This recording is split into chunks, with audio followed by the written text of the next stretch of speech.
Hello and welcome all. It's day one of the CFS Spring Qualifiers Phase 2 for the rest of C. The top four teams that advanced are back on the battlefield, ready to fight for their chance to move closer to CFS SEA Masters 2026. Expect intense clashes, tight rounds, and only the toughest squads rising back to the top. My name is Dropout Candy, and joined with me is Pika. How are you doing here, Pika? It's been a while. It has been a while, at least for the both of us, ladies and gentlemen. So welcome once again to Rest of Sea. Now, this right here, as Dropout Candy did mention, is going to be intense. I honestly don't know how to feel about it because I am just curious on how, as you mentioned, intense the entirety of it is going to be. In my case, this is Crossfire. I know this is nostalgia, if so to speak. This is everybody's go-to. If I'm going to be real. When it comes to shooters. So, yeah, I'm gonna leave an open book right here for us to write on our Dropout Candy. Yeah, it feels like the rest of C is ready as well with the rest of the people raring to go. It has been a long day for them. I feel like they started early, right? And then it was a long showdown that only four teams will remain.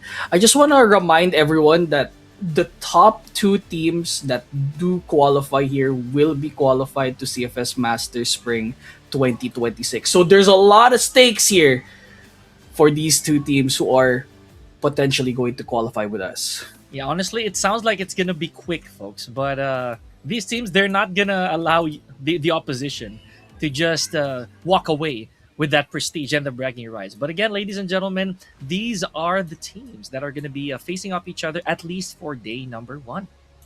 Yeah, for day number one, we got the upper bracket semifinals. We got two best of three matches for you today. We got Veteran versus Amunra first and foremost. And for our second match, our last series for today is RidaZ versus PublicStars. This is going to be a best of three affair, so it will be a good one here. What do you think, Pika, about the bracket that we have for Yeah, today? honestly, and also this setting, I believe this is a first to one, right? So just basically one BO3 per. So I'm pretty sure they're gonna try to come up with some shock factors here. If I'm gonna be completely honest, because again, we know how it is. We know that you don't have the room to rectify your mistakes. Not to mention, it's not going to be the same map all the time that you're going to be accomplishing. So let's see how that's going to go. Especially right now, as you did mention, there's so much at stake, and we're just getting started. Yeah, and other than what that, we have to show what the map pool for these teams for today, because I mean, it's more or less, we got the spicy maps. We got Black Widow, Eagle Eye 2.0. We got new compound, a lot of new maps, port, sub base. I feel like we've seen these maps on the circuit for so long. It's not really a big surprise here, Pika. What do you think? And it's not exhausting as well. Yeah. They might be circulating the way that they should, but it is what it is. This is the demons or the devils, if so to speak. So it's just a matter now of who outplays the other, as we know. Now here we go, Veteran versus Amunra. We're gonna be taking that on first, followed by RidaZ and PublicStars a little later on. So please hang tight. Yeah. And yeah, first and foremost, we have the first match, right? It is going to be a best of three against them. And looking at the results that we see here earlier, I feel like there's a little bit of a bias here for the results. Again, I feel like on the top of the leaderboard, we have Veteran being the favorites to qualify here, based on their matches here. That I mean, we have access to. They've been stomping. How about you, PK? You got any info about this match? For the time being, I'll keep it a secret. But I'm also thinking that right now, I'm going to root for the underdogs if I can, or whoever that is. Yeah, because you'd always want to see that grind, from the bottom of the hill to the top of the hill. I personally want to see who in the lower bracket will make it out, because again, that's the interesting part about everything. We know for a fact that, say, Veteran right now, they have a lot to work with. They have an adequate amount of points to work with. The confidence is there, but what would happen to any of these teams that they have pressure stacked against them? That's the big question. Oh yeah, and it's interesting to see at least that in the bracket that they fought a while ago, they actually fought each other too. Mm-hmm, mm-hmm. Past sightings here have seen that it is going to be a close match.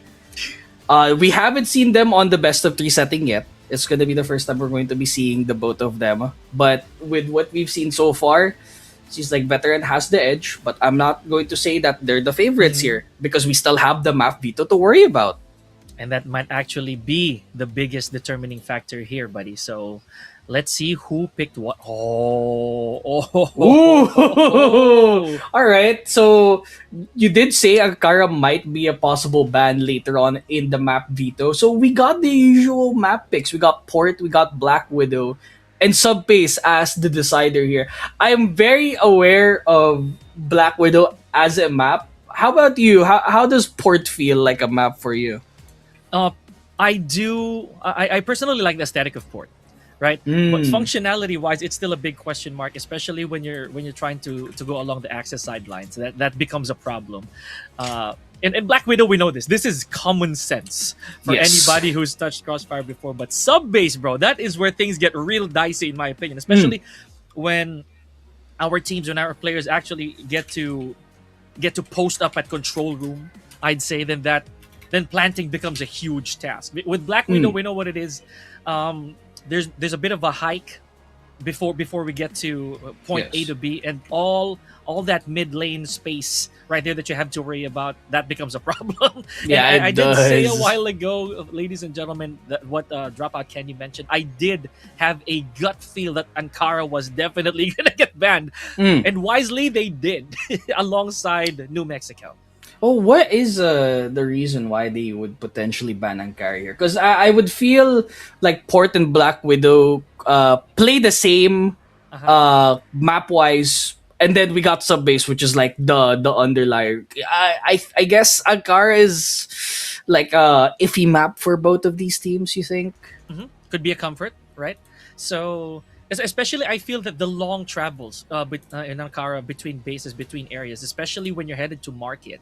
Unfortunately, we're not going to see that because it is a lot of open spaces to work with in Ankara. With New Mexico, I think they banned New Mexico simply because the bottom lanes, like channel, underground, when you have to kind of go down the sewers, then it becomes a problem too. A lot of corners you don't want to have to deal with, especially the snipers. They're eventually gonna give you that anxiety. As soon as you hear that thunderclap shot, then there it is. Anxiety kicks in. Yeah, anxiety kicks in, but we gotta talk about the first map, which is Port. A bit of a normal map, to say the least. I guess there is the underlying thing where you have to go in house, go close to close, and potentially peek some very close corners here, which might be a problem for if you are playing as a global risk, because it does take a while for you to get that peek out. Blacklist might be able to get that peek ahead of you. So Port, you think Blacklist might have an edge here, or you think global risk is it sided for that one? That's a really good question. I'll be honest here. I don't think that it will matter at this point, but whoever does take control of Bridge might be might be at the big upper hand, right? Because of course utilities come into play. We're not just going to talk about weapons.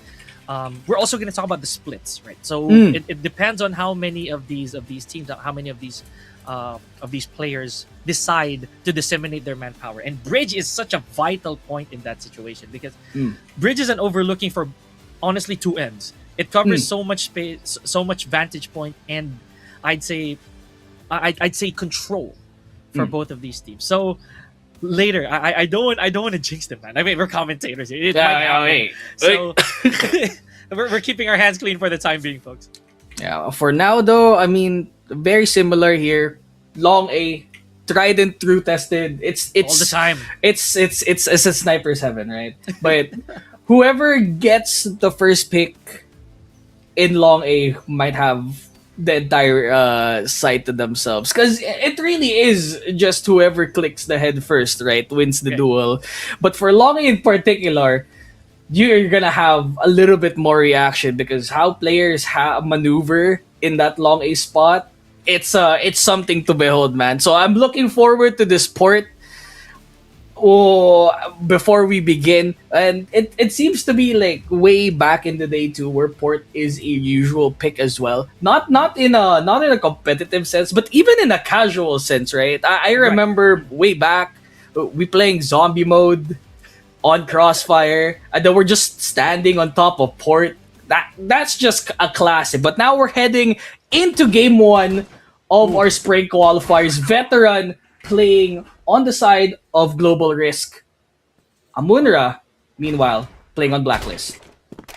Okay, and we're not seeing the usual suspects here when it comes to weapons, man. This is insanely interesting. We Ooh. already got an AK on board here, but remember, this is a very big stage to work with. Just like I said, the utilities come into play here on bridge, and we're already seeing a big cloud over it. Yeah, and look at it early on. Uh, Very interesting side of Arsenal here. A bunch of Scar lights for the side Right. of a veteran. I guess it's a bit of comfort shock though. A little bit low in HP. We see Amunra leaning closer to that A long side, and it looks like they're gonna have to execute this as they're all pushing up. Looks Ooh. to me that veteran has the kills to start things up. Trade 1 for 1 as they've taken space already onto site. Not a lot of people left for veteran to hold here. Amunra Whoa. taking control at the start of the round. 3v1 is only left to EV9 here. Yeah, no, this is the numbers game. Okay. Whoa! Still able to fish one out before the round ended, and with less than a minute to spare there. Beautiful work. And when we witnessed it, it was already a few seconds in. So it means that the teams have already began to reposition or to position themselves. Mm-hmm. It seems that we do see a lot of early sightings here. You did explain that bridge is a point of contention here between the two teams, so they are making full effect of it. And for now, veteran, they know there's gonna be a lot of utility there up in bridge, so might as well back away from now, avoid getting damaged early on in the round. Absolutely, and it took a while. By the way, they really let that simmer. They let the clock actually do a little bit of the heavy lifting. So no information again. That was so scary. So shock. Mm-hmm. Literally just crossed enemy lines. I mean, it's a split, right? I mean, the surprise from Bodega on the way to A is just a. I mean, if you're the one defending it, I would not be surprised if you don't get a lot of people down. Fire ZS though, at a low HP, Ragnar though getting 2 kills up in front. Veteran in a bit of a comfortable lead here, but Amunra fighting back. Uh-huh. Aryaden or Aryaden. Hopefully we did not butcher that, or I did not. So last two players here alongside Psycho for Amunra, and we still have 1 minute to work with. So yeah, no information here, but just okay, there it is. That particular throw right there was already enough to signal the contention. And they're gonna have to push in one more kill to secure the round, but veteran finally keeps it. I like that. We're going with a very early equalizer here. Dropout Candy. So let's see what adjustments we're going to be seeing here. So a while ago, we didn't see a lot of, or at least from our vantage point, we did not see a lot of activity alongside Bridge. So maybe, this is all a matter of, and you're going to be hearing me say this word a lot, anxiety. Ooh. A bit of hesitation, perhaps, Mhm. as we see veteran and Amunra at least, feel the other team out as the start around. Psycho or Psycho getting Yeah. the start of the kill out. Trades on trades as it's a 3v4. Amunra very low on the HP, so to say, but veteran low in one manpower is one gets eliminated. Still a viable situation for the side of Amunra. Still attempt to get the plant on B. It's only left to drones here to try and clutch things out. Man, and clutch is always a tall order here, folks. But the one-tap potential here for drones, that might be the difference maker. There's no information where Aryaden is. Okay, but there's the gunfire, and Blacklist wins again. So Amunra taking that early lead. I was gonna say, drop out that. I was gonna say that Sniper was actually going to be a very, very big threat. You know, the moment that the one-tap potential there comes into play, that 3 will not matter. The 3-man lead will not matter. Or the 2-man lead, rather. Yeah, I mean, 3 shots, you win the round, you know. It's easier said than done. But if you're possible. effective with it, yeah, if you're effective with it as a sniper player for one of these teams, it could be a viable threat. So now, Amunra taking it a little bit slow now. They haven't really reached onto bridge yet, but they're slowly walking through. They do have smokes to cover themselves out. There's a little bit of retaliation here for the side of Veteran, but it seems to me that Reynino is the entry fragger for the side of Amunra. Absolutely. Here we go. 1 on the board. Just shooting for the smoke. And I was going to say, actually, that the distribution of manpower here on the side of Veteran is very, very effective. Wow, another AK frag. So, again, Dropout Candy, we haven't seen that in a while, at least in this level of competition. So, always a nice Again, comfort, I guess. If you like how you use it, I mean, get the kills, no one's gonna complain, right? Here comes the flash. Executed onto B. Shock seems to be the one holding his ground out, but our Mars ZY getting more frags, making it 3K. It's all left to Shock on his own once again in a 1v2. It's very low in HP as well, so tries he might. Only 1 shot can separate himself from here in the win. But our Raiden secures the round. The Amunra 2 rounds up. Wonderful contact, man. You know, we gotta give props to that. But again, this is very dangerous here for Veteran. Let's not forget about momentum. You know, momentum is basically an unstoppable force if you don't do anything to alter it, right? So, and this is what we talked about. Despite Veteran being supposedly a favorite and on top of the charts, Amunra is not letting that happen. Maybe it's how they execute onto site and Veteran not able to get the trades. Again, the opening is very important in these sorts of rounds, and if Veteran cannot rotate as quickly as they can, they're gonna get overblown and overthrown onto the site. It's gonna be a little bit harder for them to try and retake, perhaps. Yeah, the objective play doesn't really apply, at least this early on. We don't see a lot of those small details come forth just yet. Okay, here we go. Beautiful shot here from Reynino, or Reyninos, please pardon us. 4-4 here. Dropout Candy. So big overview here from Jones. Let's see. There's an unsuspecting soul. There it is. As we mentioned, gets a double. And the third one. That did not just happen. And now the C4's in sight. Woo! Nowhere else to be seen as Shock secures the round. As you said, takes 3 shots to kill 3 players, right?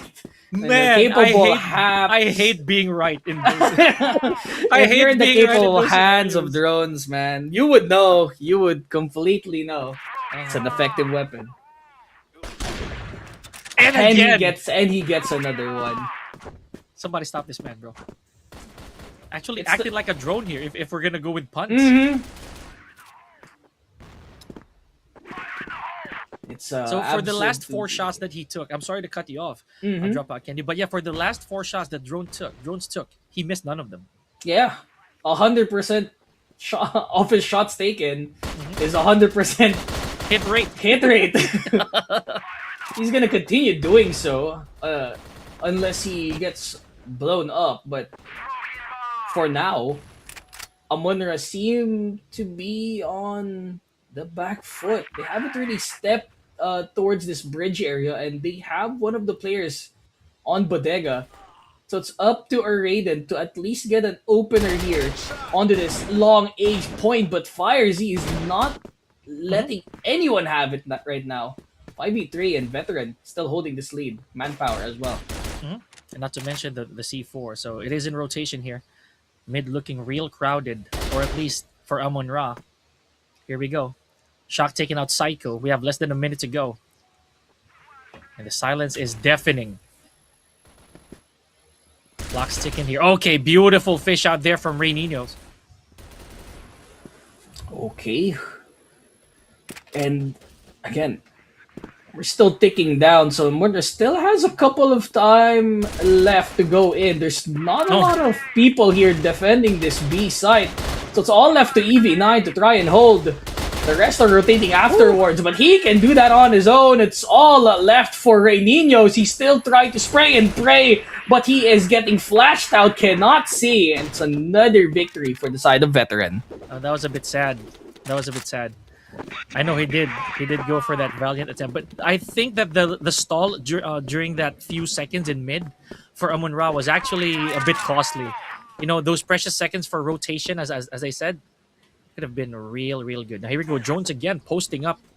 Let's see if once again the traps work. Mm-hmm.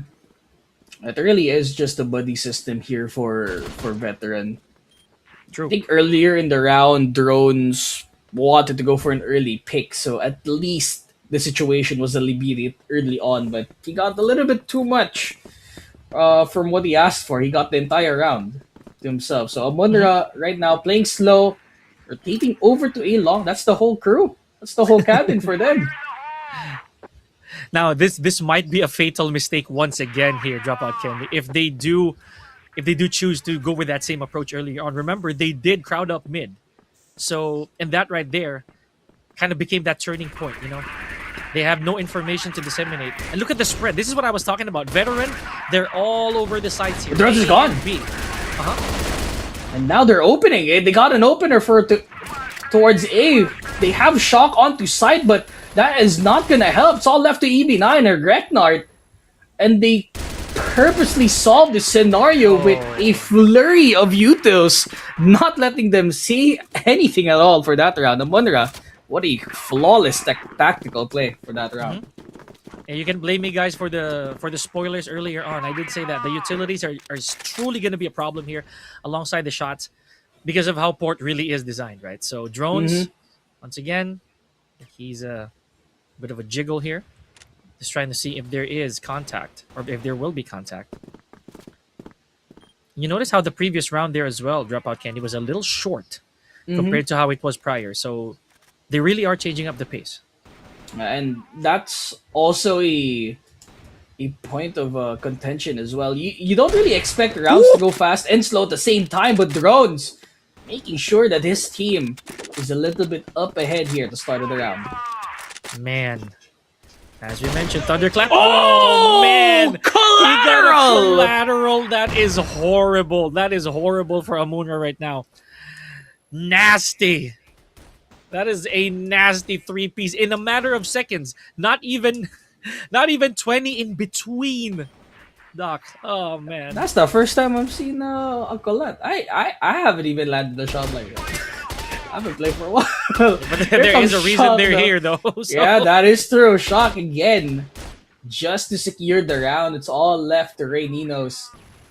We already know this lead is a little bit too much for them. He's holding in Bodega, but that will not help as he gets knocked out. 4-3, the score line, and a Veteran still trying to play catch-up. It's very close here at the start of the first half. It is. I like it. I like the tug of war here between these teams, right? Okay, successful flashes here from both ends. Oh, the entirety of Amunra blinded here. Oh! Okay, big clap back here for Amunra. The site heavily scouted here by Drones. Okay, this is the first time we're seeing Drones not wield that sniper. Yeah, and it is effective as well. Be it a rifle or be it a sniper, he will be the one to hold things down. We end it 5-4 on the side of Veteran, leading by 1 on the first half. And now with the side switch coming into play here, let's see if this is the pace as well that Veteran would want to go to. Remember, the objective is now on their end. They have the advantage of time pressure here. They're looking to rush on to B without any concern at all. They have the Utos available, but look at Kuro. He got 2. But will that make up for the 2v2 potential entry that we've got? Yes, they will. It's now a 2v1. All left to Reyninos once again. We got one more frag behind them. They haven't seen him yet. But they finally back off. Here comes Reyninos attempting to go for a clutch. Gets the wall bang. Comes out here. It's a 1v1 with the Great One. Fires. Oh, The this is a lot of information dualies. for Oh, but Rainino the to work wall bang gets Woo! it. Plenty of time to spare Raininos. You get the one at the end of the first half. Amunra gets it right back. We tie it up. Man, what is going on? This is our first set for the day, and these players are not letting it slow down a little bit. This right here, this is a hot soup, Doc. This is a hot soup. Everybody just putting some ingredients up in here. They're not allowing it to go stale. Here we go. A little bit of contact via utilities. Some damage on the side of Amarzi, as well as EV9. Straight fire here from Amarzi. Let's see how he handles this thing. Okay, but dang! He got it off blinded too. That's what I was saying. Oh, what How? a great opener, man. That really puts veteran back. They're stopping them in their tracks, it seems like. It looks like Shocks is the opener here, but if the opener's gone, they need to at least parlay something else, and long A might be potentially one of their answers. They back away and mostly just playing default here to start of the round, but again, Amarzi. Another frag coming through. And the veteran coming down one by one. Amunra taking control at the start of the second half. Nakura and Amarzi as well, a little bit of a tandem there. And again, with Psycho, EV9 goes, and ladies and gentlemen, veteran now, they got to make haste. All right, while we are seeing a bit of a back and forth here, Doc, let's not forget, it is a first to 10, so you're going to want to establish that big lead before anything else, and before they gain even further confidence. Smokes are in play. And there really is a duality between how the rounds are played out. You explained a while ago where at one point it goes right to the wire of the end of the round. And then we have another round where it goes like, okay, 30 seconds, we're already on to site. It's the playstyle between the two teams here really explains how vigilant you have to be to execute these rounds, especially if you're playing on the side of Blacklist, where rushing might be a potential play. Like Global Race, they have to hold their ground too, and it's looking a little bit off right now. Amunra, a lot of people low on HP as they're slowly creeping up on this A long Pika. Oh, yeah, let's hold that thought. Big sandwich right there from Amunra. Now, this is what we were talking about. Utilities coming into play, and there's one picked off right from the bridge. Here we go. Veteran taking names left and right. I can say the same for Amunra, though. Good contest. Last one standing. Ariaden here. Woo! But the numbers, they just really are too much to handle, admittedly. It's a 3K for Fires. It's making quick work of it as well. So Veteran tying it up to Amunra, and we did explain how it needs to be a little bit of a roundy because it is a first to 10. No one has established a lead, Pika. Absolutely. That's what I was saying, You got to make sure that momentum inches up a little bit forward. Otherwise, this is going to be a very rinse and repeat scenario. Goes in. Okay, here we go. Psycho, first blood on the expense of VTR's EV9. They're looking to get at least a point here onto B, but there's at least one person holding the fort down, so they have to get rid of them. Rainino finally getting that buddy system down onto bridge with the help of Kuro K or Raiden. Literally one of two people here holding this B spot, but we see a spray down not working out. Veteran, there's still a man advantage here against Amunra. It's a 2v3. They haven't gotten wind of where the people are onto site, and the C4 is down, so I'll ref to Reknard, and that won't matter as well. Amunra, 76. Let's see if they can get one more. Bro, that flank would have been very substantial, right? If all those three players were actually fished out, that entire round must have boded differently. And I gotta admit as well, the Scarlight pick is really paying off. Everyone's just using it. I mean, a while ago it felt like everyone was using it. Now they're going to go back to their preferred weapon, the M14. Marzi again, a bit of a very heroic attempt there to get a follow-up kill after that first frag. So still a 4v4, very close. Attempting to get picks here over to long A, but not much to take space though. Look at Veteran though, they're pushing up. Yeah. Man. Okay, I think this is a complete turn compared to how it was earlier for Veteran, right? So I think Amunra's giving a taste of their own medicine. Remember how a while ago Amunra was really locked up in mid, but now they're trying to disseminate within both A and B. Okay, and there's the objective. C4 planted.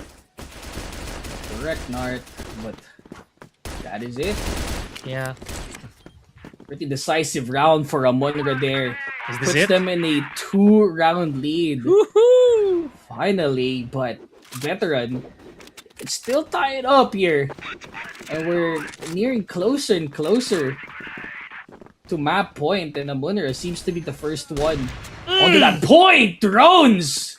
With an opener! Completely reads Amarzi like a book. Again, he is acting like his namesake, though. He just knows exactly where to look. Targeted and locked in. Well, again, the bridge a little bit crowded there. However, no engagement just yet. Okay, beautiful shot here from Psycho at the expense of Drone. So that's 4-4 here. Remember, we were talking about that earlier. These trades, they're very valuable, especially towards the last few seconds. We've seen some rounds go with objective, without objective. Here we go. Good contact. Shock takes out Psycho. They have space onto mid already, and Renino seems to be blinded out. Still gets a kill after all of that. Kuro gets taken down all left. Tar aided. It's a 3v1. This isn't impossible, but it seems to be a very tall task as Amunra falling short here. Veteran catching up. You had to say it, Doc. Now the chase is on. You know, finally. It's basically like a jog. Or a drag race, right? So you get one sports car, speed up a little bit, literally inches away from another, and it's just putting pressure on the opposition to try and do the same. Bridge has no information here. EV9 staying steady, no contact just yet for both teams. You could cut the tension here with a knife, because the stakes of this first map. Very consequential. You get Amunra win, they're on map point. You let Veteran win, they're tied up, and only one round separates them between map point and potential overtime. They get the initial picks here. Veteran still leading by a fact. Kuro trying to hold house down. Uh-oh. They still have space. They have the nades away. It's a 3v3 still, 3v4 still, as the players are very low in HP. Amunra, very low. It's all left to Kuro. Man, I felt for EV9 there, man. He was a dead man walking. But there is information found, so they will huck that C4 on all the way to long aid, knowing that Kuro's the last player standing. And that's scary. Because again, you're only going to get 2 sets of eyes to work with here. Against 4? That's crazy. Oh boy. There we go. So drones left with no choice. Or rather, Kuro left with no choice but to deal with these numbers. Oh, drones! What happened? And Fires has not a lot of health to work with here, buddy. Gets the initial pick! Gets the one! Can he get the clutch? Has information found! Can he get it? Not today! Says Veteran. We tied up Amunra. They can't seem to get a grasp onto map point here. Valiant attempt right there. Not gonna lie, but it is what it is. We're looking at 2 infinite signs here, folks. So it is a matter now of who's going to be able to close this map out. Once again, Amarzi just going where drones used to be. You know, a very big genius once said, "That's my spot." I'm supposed to be there. Amunra's left confused and dazed as to the lead that they've had a while ago. Now they're playing the back foot. They need to at least regain composure here. in order to get map point, but how veterans holding at the moment, it seems to be possible for them to be the first man to that coveted ground number 9 point. Drones with the opener.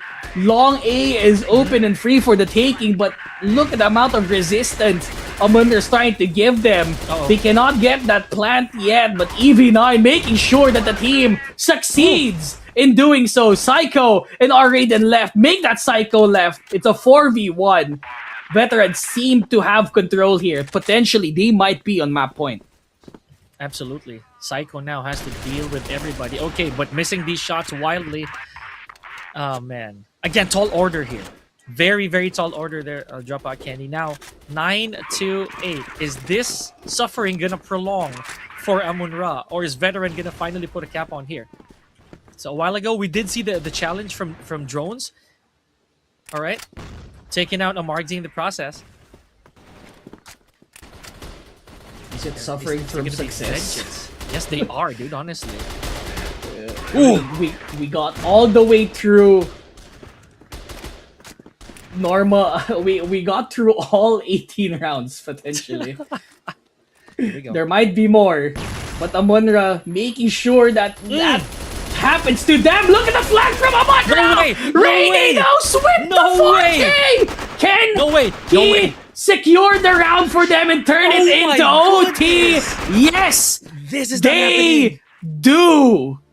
What was that? Okay, I am confused. We got the match. We still got more, right? Okay. Yeah. Oh Holy, what a start to game number 1 in Port Pica. It had to happen. It had to happen. It had to OT on our very, very first match here, folks. We did not jinx that. Honestly. We're happy that this is happening. But my God, that last encounter right there, Dropout Candy, that was just chef's kiss, if so to speak. It was just a coincidence that everyone was looking at one angle there. Yes. But the flank from where that happened, Rey Nino took the opportunity, took it, and he ran away with it just for them to secure that overtime. So, folks, we're going back into it. We're still in port. Game number 1 between Amunra and Veteran. Yeah, this is how vital it is. Honestly, we're just waiting for a word from Mission Control for us to for us to be taken to the game. Now, I'm just so baffled right now that both these teams. The one time you got a lead, right? The one time that a lead happened, 2 rounds, it disintegrated just like that. Nah, it's not gonna happen. Nah.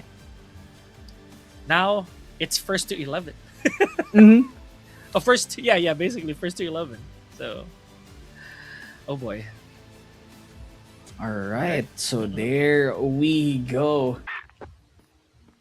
That's a very nice scenario. We're already onto a plant by Veteran. How did that happen? It's a 1v1. How did it become a 1v1 suddenly? I'm wondering. They can still have the chance to secure the round. And the tides have shifted again. Amunra securing another round for them. It's 10-9. See, this is the main example, folks, as to why you want to establish that lead very, very early on if you can. So we're going to get back to that visual in just a bit, guys. Oh my goodness. We were there to witness what was already an ongoing round, right? With the objective already secured. Ticking. Yeah, drop out. So it's secured, bro. Right, so now let's see what that one more round, what that remaining possible, by the way, with that remaining possible round holds. Because my goodness, Amunra, they are not letting Veteran get off that easy. Nah. They did secure map point first, but Amunra, they had clutch factor. They knew what it takes to bring it to OT, and even in the first point of OT, they got the retake properly too. So it just goes to show that no matter what of a lead you have and how good of a situation you're in, it's not over until that C4 either explodes or gets diffused. Absolutely. So again, I hate being right like this, bro. I hate actually being right in this scenario. When we say that, okay, leads are important. And it didn't happen. It happened once. and then all of a sudden it evaporated. Now we're in this situation. Now we're in a situation where when anyone and any player can bag this first win anytime. I'm just so flabbergasted. Yeah, but let's talk about the potential highest pointer, highest fragger that we have right now, drones, right? So I don't know how, because we didn't see a lot of interactions, at least leading to that 10th, supposed to that round right there, or that 19th round rather. So I don't know if drones is running out of steam, and I don't want him to, because drones has been showing what proper positioning and innate game sense can really do to a player. And it really goes to show with how drones is performing too, that it needs to be a good mix of sniper skills as well as rifle skills in order to secure the round. And mind you, anyone in the team can sniper, right?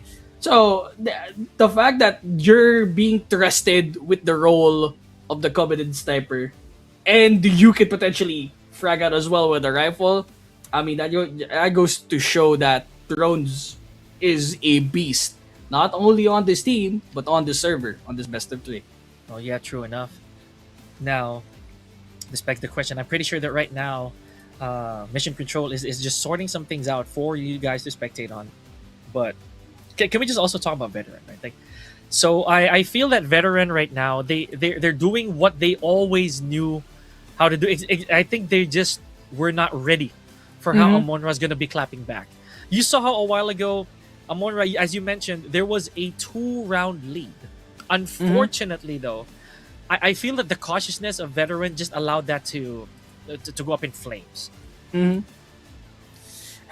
I guess it seems to be the case, right, with how they are performing at the later stages of that half, right? True. They were pretty behind the middle of it. They were strong at the start, and then at the end they managed to bring it back. It just goes to show that maybe they have like a sort of strategy in mind in the middle of the rounds. It's a bit of a reverse scenario, I guess. But even in their previous matchup too, it feels to me that drones is the person performing against Amunra as well.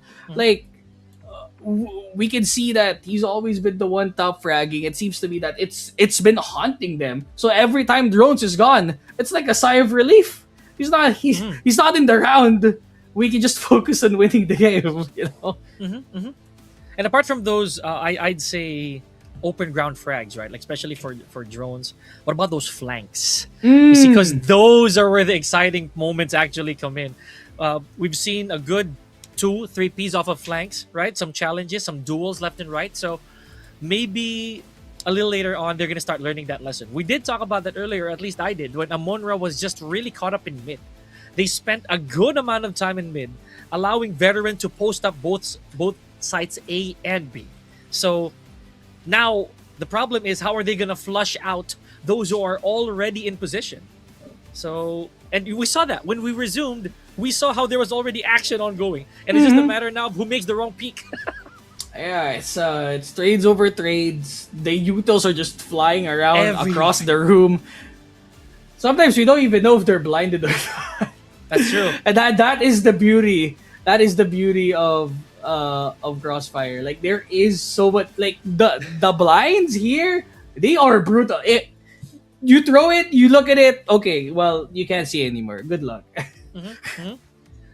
Fatal, if so to speak. A while ago, there was a time that Amunra actually had 4 members blinded at one point. So that right there, it is big disturbance when it comes to your plan. So you're definitely gonna have to rethink your ways should that happen. Not to mention the smokes. It's one of the reasons why a lot of our mid encounters, especially alongside bridge, they were almost never fruitful. Yeah. It's because how they place their smokes really right.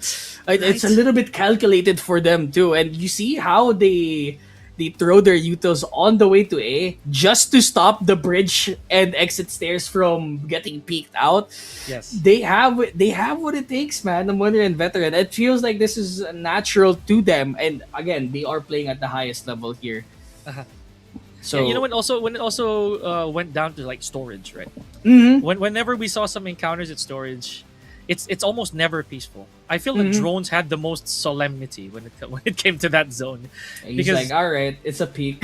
All right, yes, it is, it is. something's gonna happen. They're just there. Every time he goes in that spot, he feels like someone's gonna peak, And he be was it good right. or not. He's right every And single time. he's always right. And remember again that round where he fired 4 shots, all of them actually connected, so no whiffs whatsoever for drones. So that means a lot, because now your team has to rethink their ways, and now traveling from one area to another becomes a task. It becomes an actual chore, right? So again, let's see how that adjustments are going to come into play. We did not expect, ladies and gentlemen, that our very first match here was going to result in an overtime Yeah, already. I mean, this is our first. I mean, it's my first time here, and I'm like, what am I gonna expect from Crossfire as a start? And there it out? is. All right, let's give this guy an OT. Let's see a collat. Let's see a clutch. You know, like everything's already presented to me, all in this first map. Yeah, It they is a gave me a Super Bowl, warm. man. They gave me a warm welcome with this one. I ain't gonna lie. If that's actually how you perceive it, to me, this is baptism by fire. You know, this right here. It is wonderful, actually. Don't get that wrong, ladies and gentlemen. I am so excited. It just so happens that, wow, there's already a big power struggle when we kick things off, right, for the rest of Southeast Asia. Now, we all know that, of course, these teams, they have a lot on the line. There's so much, I'd say, glorified bounty internally here for our teams to do so.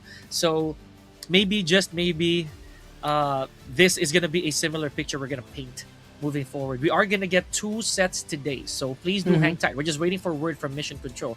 Now we're gonna go right back there. Dropout Ken, you did mention, I like this point that you made earlier, when in reality we would always expect the usual suspects weaponry wise, right? The arsenals are always gonna be the same. We're gonna have our sniper, then we're gonna have a little bit of M14 action, but the Scar lights and the AKs have definitely come up front. Why do you think that is, man? I think the Scarlight has been a given comfort Right. weapon for a lot of the players here. Not to me per se, but with how I experienced it way back when the Scarlight was just recently released there in Crossfire. I feel like it's just grown to people like, okay, if I don't know how to use the HK417, I might as well just use the Scarlight, right? It's a bit of That's comfort. true. Like, it's still a better weapon, so to say. I mean, the M14 is still a better weapon, but can't beat comfort because you know how it works. Right? Exactly. Yeah, you're right. You know, the HK417, we did catch sight of that earlier. So yeah, very interesting. Not to mention the AK, bro, the AK-47 right there. That right there is a generational weapon for almost any player who has started off with Crossfire. But for the time being, folks, I know everything's gonna get so exciting, and it has been turning up. But we're gonna take a quick break, grab a cold one, sit down, and we'll bring you the action right back. Don't go anywhere.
welcome back to CFS Spring Qualifiers, Rest of Sea. My name is Pika, joined by Dropout Candy. And yes, the break really was fast as promised. So, ladies and gentlemen, this is one way that we kick off our very first match of the day between a veteran and Amunra.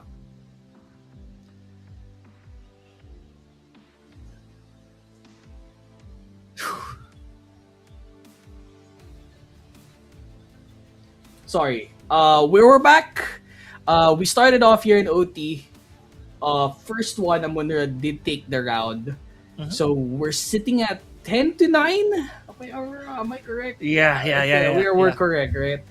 It's been a a very satisfying like 30 minutes or so of action, right? It's in port, and again, like we're stopping here. Continue the match, please. I want to cast more crossfire. And we just want to hear what Mission Control has to say, and or if the match is still ongoing. So we're talking about port, we're talking about highlights, we're talking about players, we're talking about moments, but did we talk about the composure of the players? Because I'm gonna speak from the vantage point of a competitor. So those 19 rounds, it's sure to take a mental toll on our players. So maybe, much like I'd say the engine of a car, it's bound to overheat. So these longer runs, they have to either be detrimental to the teams or beneficial to the teams. Right now, what I'm seeing is Amunra. The hotter the engine becomes, the more energized they are. That's true, but again, there's this point of pause, right? Exactly. So does it stop? Yes. Or is it still heating up? Because veteran, they're like, okay, let me fill up my gas tank. Give me a second to fill it up. And maybe they're opening the engine again for this next round. So it really just goes to show if the later stages of this OT can bring fruitful results to veteran who has again potentially have gotten it into map point, but Amunra was like, you know what? Let's extend this affair for a fair bit. I mean, it's a best of 3, but I want to still play. I want to play with you. There's a little bit of an interaction between veteran and Amunra. Fair. Okay. You're right. Maybe veteran is still yanking the chain on the chainsaw. Maybe they pull in the string on that. Just try to get it revved up. But for now, again, we're still waiting for word. Guys, please do stay with us, stay put. And we are appreciating all the viewership that you guys are showing us thus far. It's so early on in the night or in the day, depending where you're watching from. So please do continue to send us your patronage and share the stream if you haven't already. We really appreciate that. Yeah, and for now, we are waiting for them to actually fix it up again. I think I have visual as to the situation. So we are nearing towards getting ourselves back in the game. So weapons talked. We have the map talk. What is the next map? I want to talk about what's happening for the next map. Black Widow, of Is course. it Black Widow? It is Black Widow. So we're El Clasico, guys. We brought it up even before our broadcast started. So maps, they always play a certain role, right? A certain factor when it comes to victories. So again, we saw how drones was super effective with him tight spots, especially when he's on high ground. Not to mention those corners off of storage. It's such a danger to come across drones when you're unaware of the zone that you're about to enter. And Snipers, man. Am I right? It's a sniper's paradise too. I mean, I think every map that has like a long spot is like a sniper's dream, right? Yes. I mean, if you have an AK, you shoot the head. Well, come on. I mean, come on. It's like what are we doing here, right? And how these two teams are fighting up to be, I'm very hopeful as to how they're gonna be placed in this bracket later on, be it winning or losing, because they presented to us very aggressive and defensive playstyles that could be used against other teams in this bracket as well. So the rest of the people watching this match, they're already taking notes as to who potentially they might be facing later on. Yes, like good competitors, they're definitely gonna scout the competition more so with the coaches. Mm. The coaches back there, they're gonna try to take note of habits, not to mention strength or weakness points from our players. Like, see, for example, a while ago we saw Drones finally picking up an M14.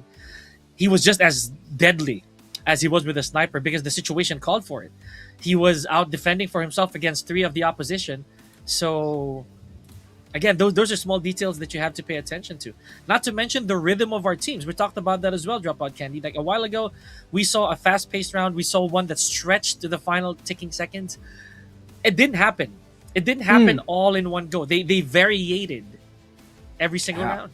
There's always a sense of randomness as to how Yes. they would plan out the rounds. I feel like yeah, there is a coach to give them, I guess, the proper workflow to those rounds. But in all honestly, if you're playing attack shooter, you just gotta vibe it out. Like You do. whoever the IGL is, it's like okay, what do we feel like? I feel like whatever he feels, I feel like they're probably just gonna go for it. So any of Mhm. those plays, it's like a gut feeling every now and then. If they're gonna go for a set play, it's mandated, right? If you go for a rush, it feels like, all right, I have a gut feeling they're not on this side. Let's wreck face. So Uh-huh. I like how they've executed this map to a T. It Yes. really shows to us that again they performing at the highest level. They know how strats are planned out. Even the weapons are different from time to time. Mhm. I just want to see the result. You know. I do. I do. What is the end game, right? So for here, not to mention, yeah, I'll definitely up what you said there. It's super reactive now, or at least Mm-hmm. at this level of play, it has to be hyper reactive for our players. They got to know how to respond to certain bits of pressure. And remember, when the switch happened, Amunra had the upper hand. Remember that during the Mm-hmm. switch. Amonra was able to take the lead, but then again, Veteran was a bit ahead of the curve there, adjusted right off the bat, and took that lead back. But now again, Amonra, supposedly with that one round, that one crucial round right there, Doc, it might it might really be the end of the line for Veteran Yeah, here if they it don't might if they be. don't Yeah. solve that. Yeah, I mean they have a little bit of a buffer between the amount of rounds they need to win and the amount of rounds that Amonra needs to win, right? So they're still in a good spot. It's not over for them yet, but with how things are shaping up, Amonra, it's just a matter of time before they reach themselves to the finish line. But I would not be surprised if Veteran take a step forward and go for a, I guess, aggressive approach moving on. But while we're on the topic, right? I mean, we're looking at how the teams are shaping up to be here for the two maps. I'm not gonna talk about sub base. That's like later down the line. That's like the last map, right? I don't even know Should who's gonna we get reach that. there? Yeah, Do we even should we get there? get there? That's the Yeah. real question, right? So again, like the scene here looks great.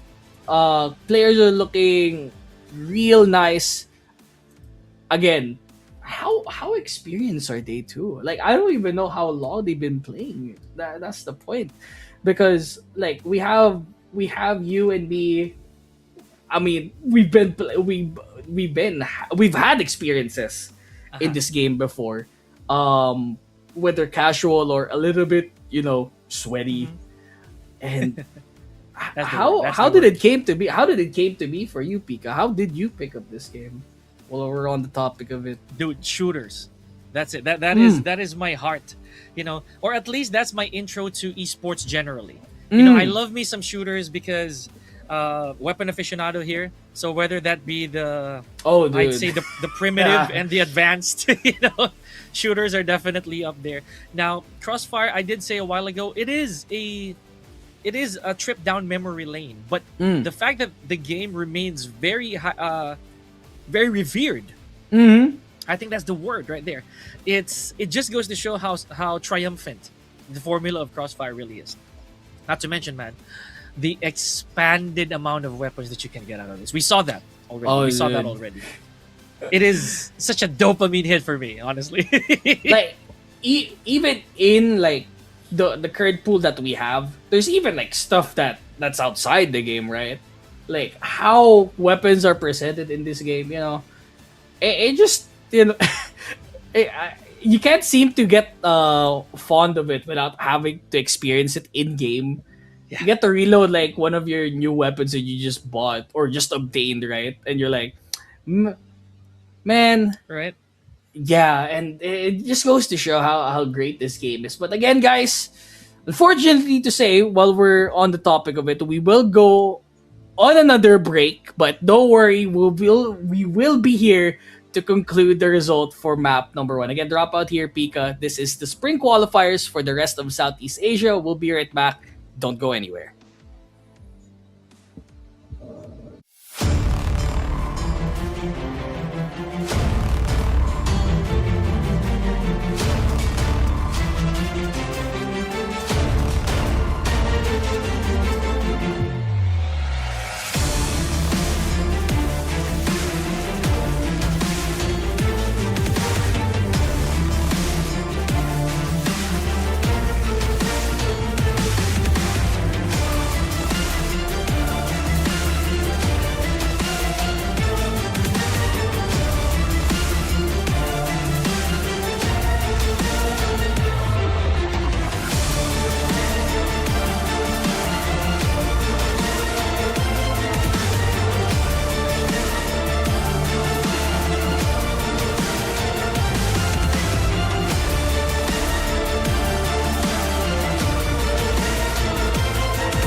Welcome back, ladies and gentlemen. As promised, here at the CFS Spring Qualifiers, Rest of C. My name is Pika, joined by Dropout Candy. So, as we did discuss earlier, we are on a neck and neck match here between Veteran Still neck and neck. Amunra. So, hopefully, do we get this sorted out already, ladies and gentlemen? Especially, we're waiting word on what Mission Control's final verdict is. But big stakes here. Again, this is still the first map. Whoever wins this game has advantage in this best of three and potentially could bring themselves to a 2-0 or just end it right there after the second map, which is going to be Black Widow. So again, we already know what's going to be the result of that later on as we get into it. But again, we still need to talk about Port, man. Oh, this We're is still here. interesting, man. Oh, we're still here. We're still standing, man. We're still standing. We're still at the port. Okay, so here we go. Finally, we are gonna witness Oh, the supposed conclusion of our first map right here. Not the first. Oh. Okay, here we go. A lot of firepower already coming into play here, Doc.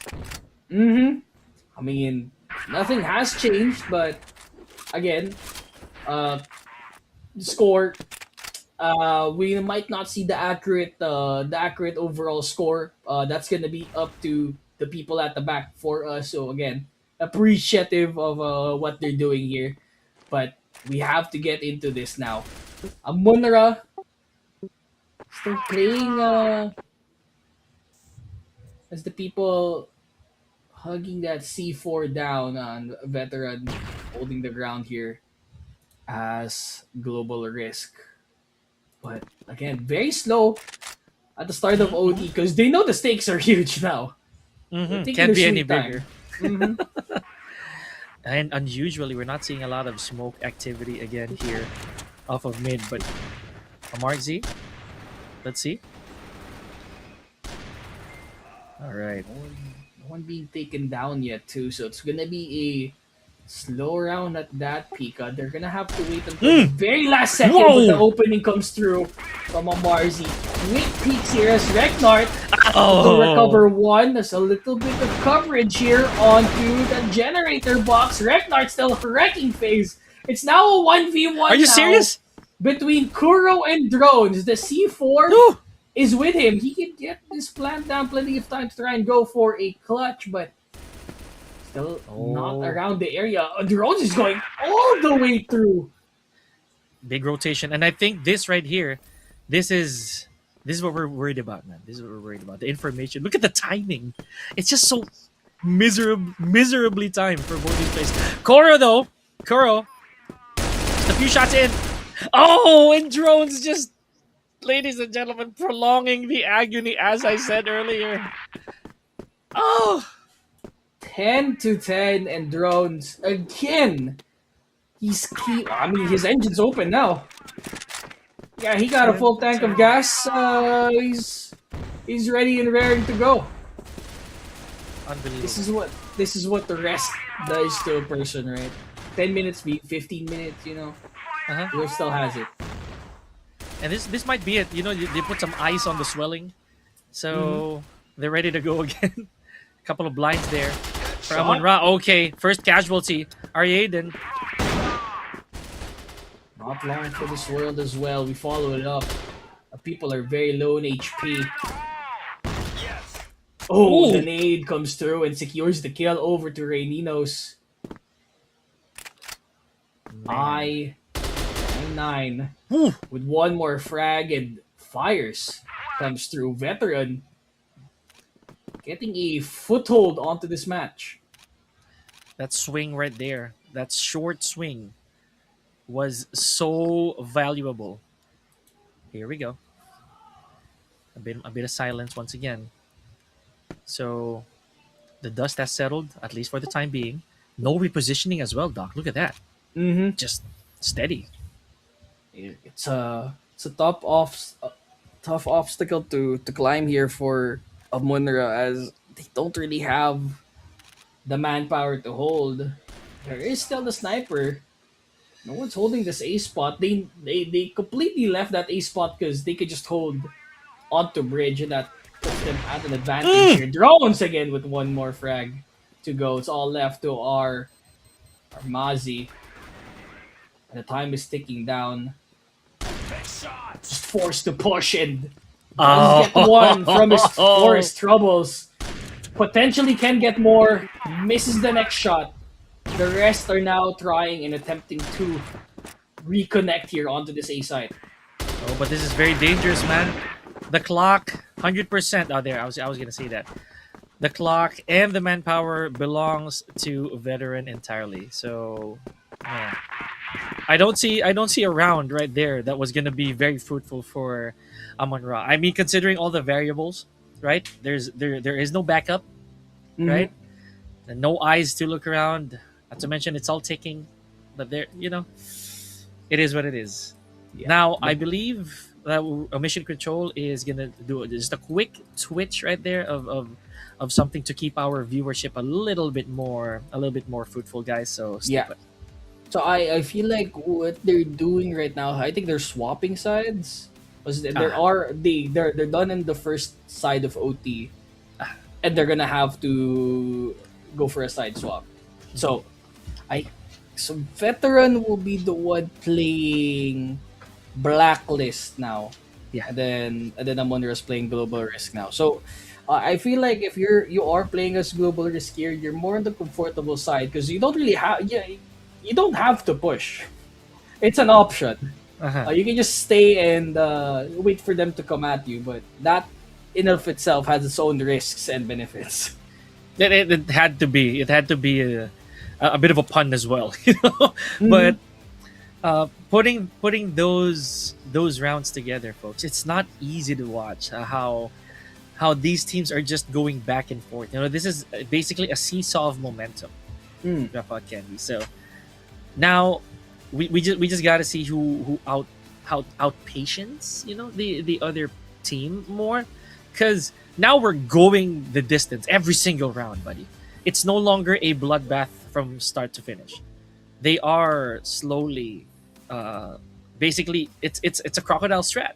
I Mhm. stay in the swamp long enough, and then if you come my way, then I'm gonna snap. Yeah. You just gotta be wary of the crocodile in the swamp. Might bite you real hard. We're looking That's at you, what veterans drones. doing. We're Oof, looking at you, drones. Rhodes is biting, man. Bro, he is a reptile in the swamp. He is a dangerous man. You gotta make sure. Even on the scoreboard right now, like it's been completely reset. I'm not gonna lie with you. He is Mhm. still bringing up numbers. It feels like his scoreline is still the same. And now we've fully reset now. Veteran Mhm. now playing on blacklist. As I said, the Monera on global risk. They have I think Amunra needs to secure a couple more rounds here, but it's all left to veteran. I think this is Uh-oh. match. This is map point. Supposedly, No. yeah. Supposedly, this is map point. Here we go. Oh, but it's not looking healthy here for Oh. for Amunra when we started, or rather for veteran when they started off. Now it's 3 to 3. Fires is at a huge health disadvantage here, so he took a hefty amount of damage right there. And drones out of the Oh. picture as well.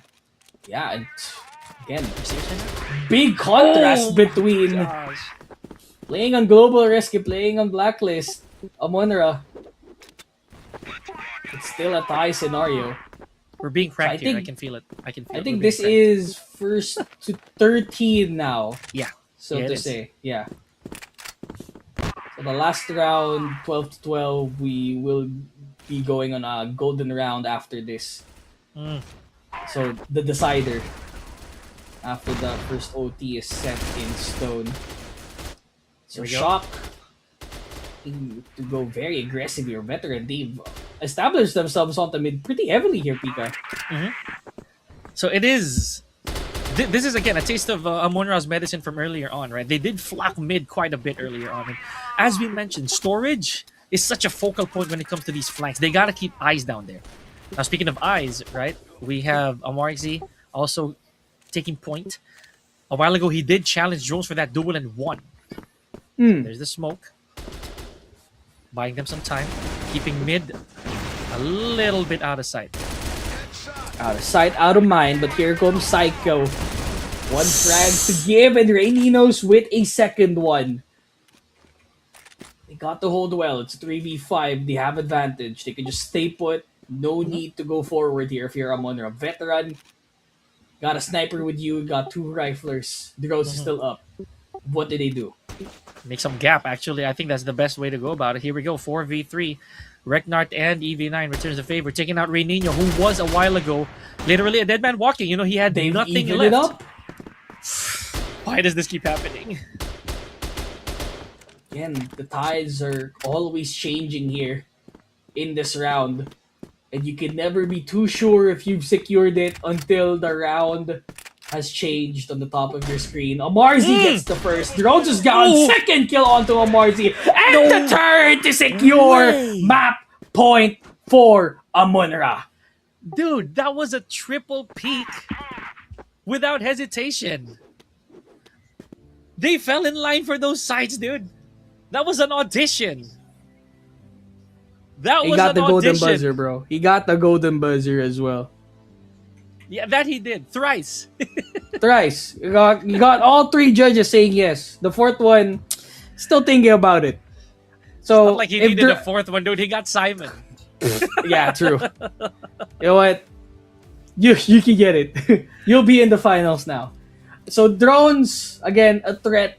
Amarzi is Amunra's threat. If you're talking about snipers, again they are the designated snipers. They know what it takes to be here. So if he can perform as well, if drones can perform as well, Amunra can one up him, and that has gone completely out of the wayside. They will be the first team on map point here in OT. If veteran do secure it though, we will be going on the golden round. Man, this is first map. First map. First Out map of potential vibes. 6, right?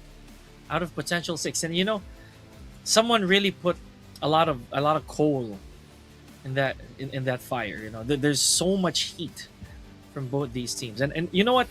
If my counts are correct, or rather, if my estimations are correct, then Amarzi would be really close to how much frags Jones already made. Even beyond that, maybe.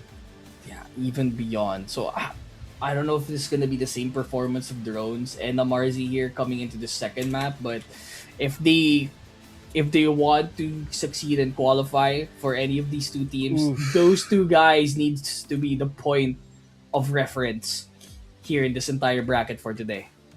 An inspiration.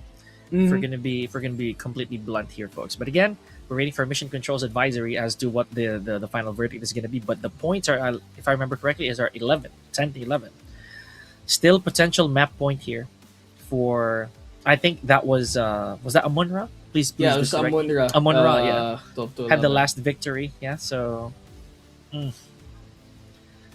Mission Control. Yeah, we're just waiting for advice. But these shots are phenomenal, bro. The way that Amarzi right there was just so ready. Again, he triple peaked. Triple peak. No hesitation. No hesi, bro. He took the shot. Each time, you know.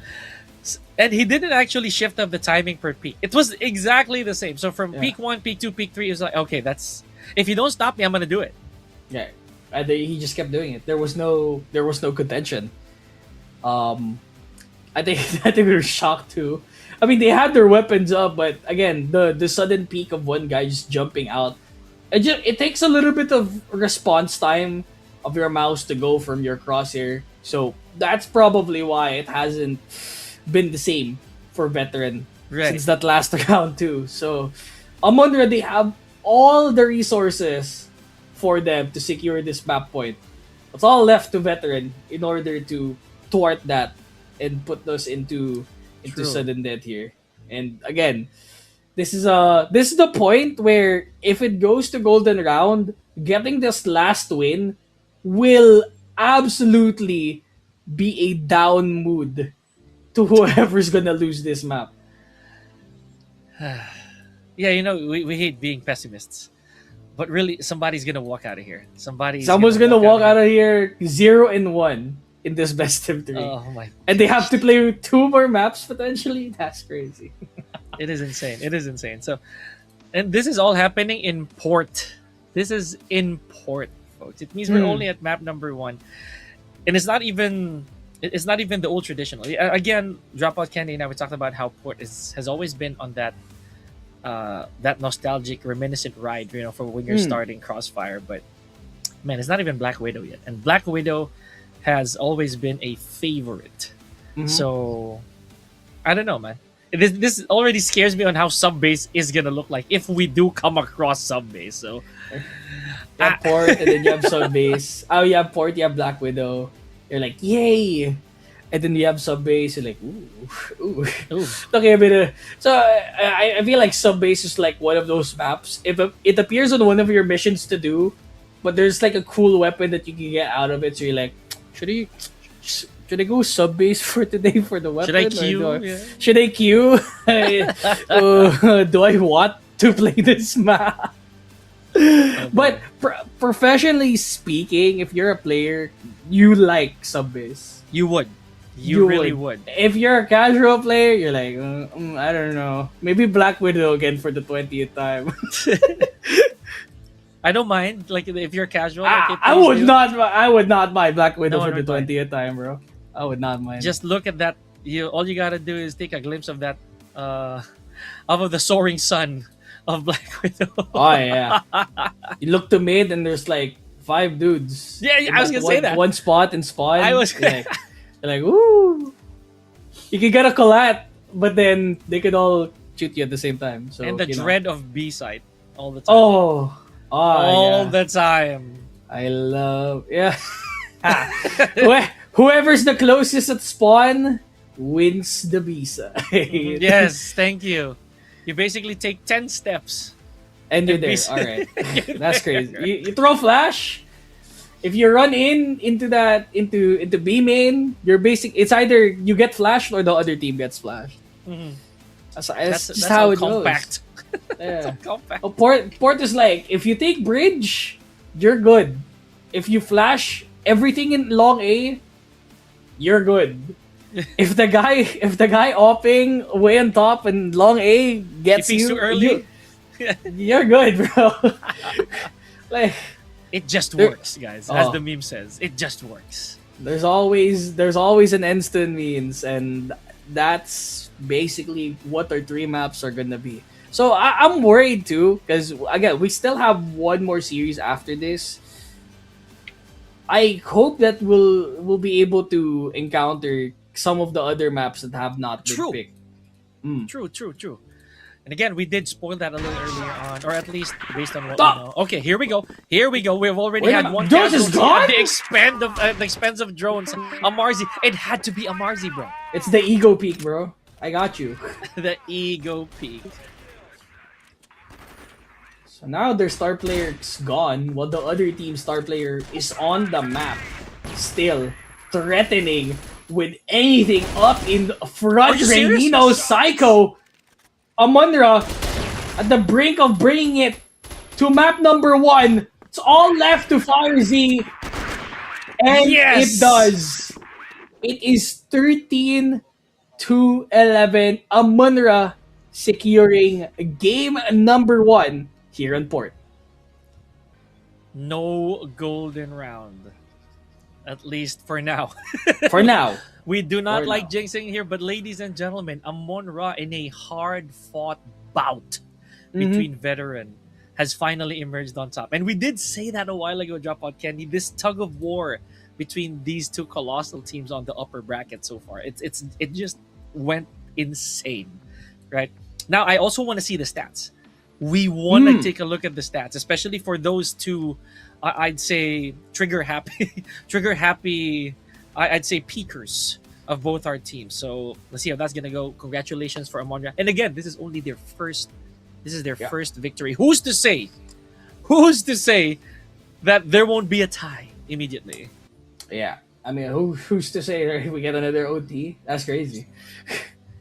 Yes, there's that too. There's that too. There's that too. But again, taking that first blood in this first of 3 is a great feeling, because their previous sighting between the two of them, veteran did take the game against Amunra. So this is a big boost of confidence heading into the second map, because they're not immortal anymore. Veteran looking like the favorites. They've taken first blood, and they're hoping to make it a 2-0 fair.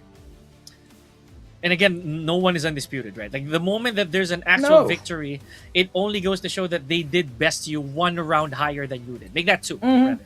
2 rounds higher than you. So let's see how that's gonna go for our map number 2. We're looking at Black Widow, as we talked about.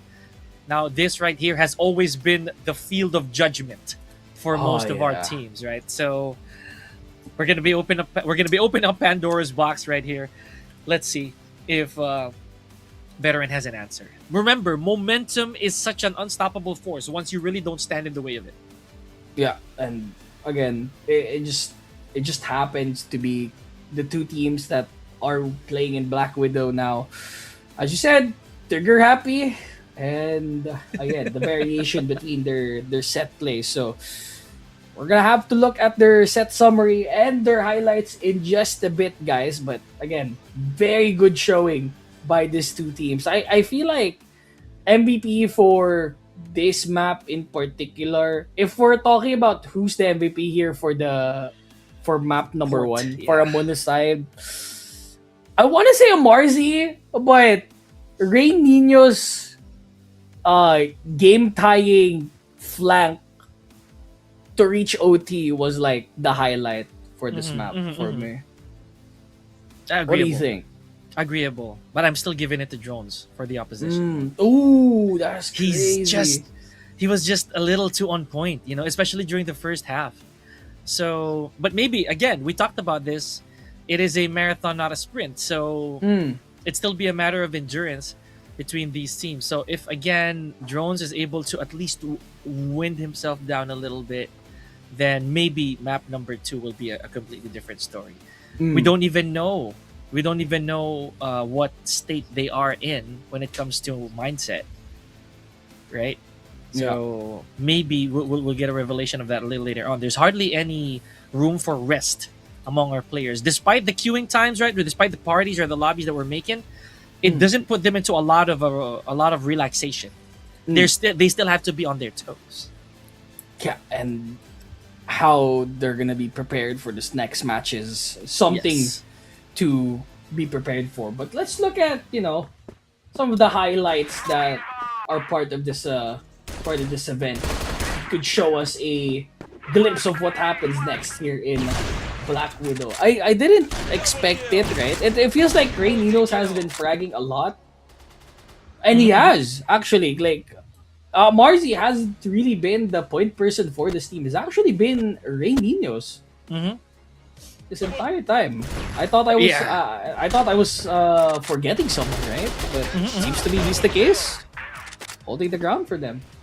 It did. But again, we always talked about it. Snipers, whenever they get that full length or that full range of, I'd say their sights as far as they could, and without any information to disseminate, it just really becomes such a threat for these teams. And now with Port done and dusted, again, it spells a different word for Black Widow. Let's see if that formula will still work for any of these snipers. Because a while ago, we know it. It's a matter of that risk-reward ratio if you want to peak and if you don't. Because like say Amarzi a while ago, he contested and it worked. But what about those players what about those players who were very unfortunately they fell victim to drones, right? So it's chances, as you said, it's winging it. These players, they have to, maybe they just don't want to address the situation that, okay, Drones was there earlier, maybe he won't be anymore. So now let's see if that's going to be the same case with Black Widow. Are they willing to take the risk, or will they finally play it as safe as possible? If we're talking about safety, and I'm sorry if it's too wordy, but a while ago, Amunra, they held mid for such a long time, right, underneath the bridge, but the rotation was compromised. Yeah.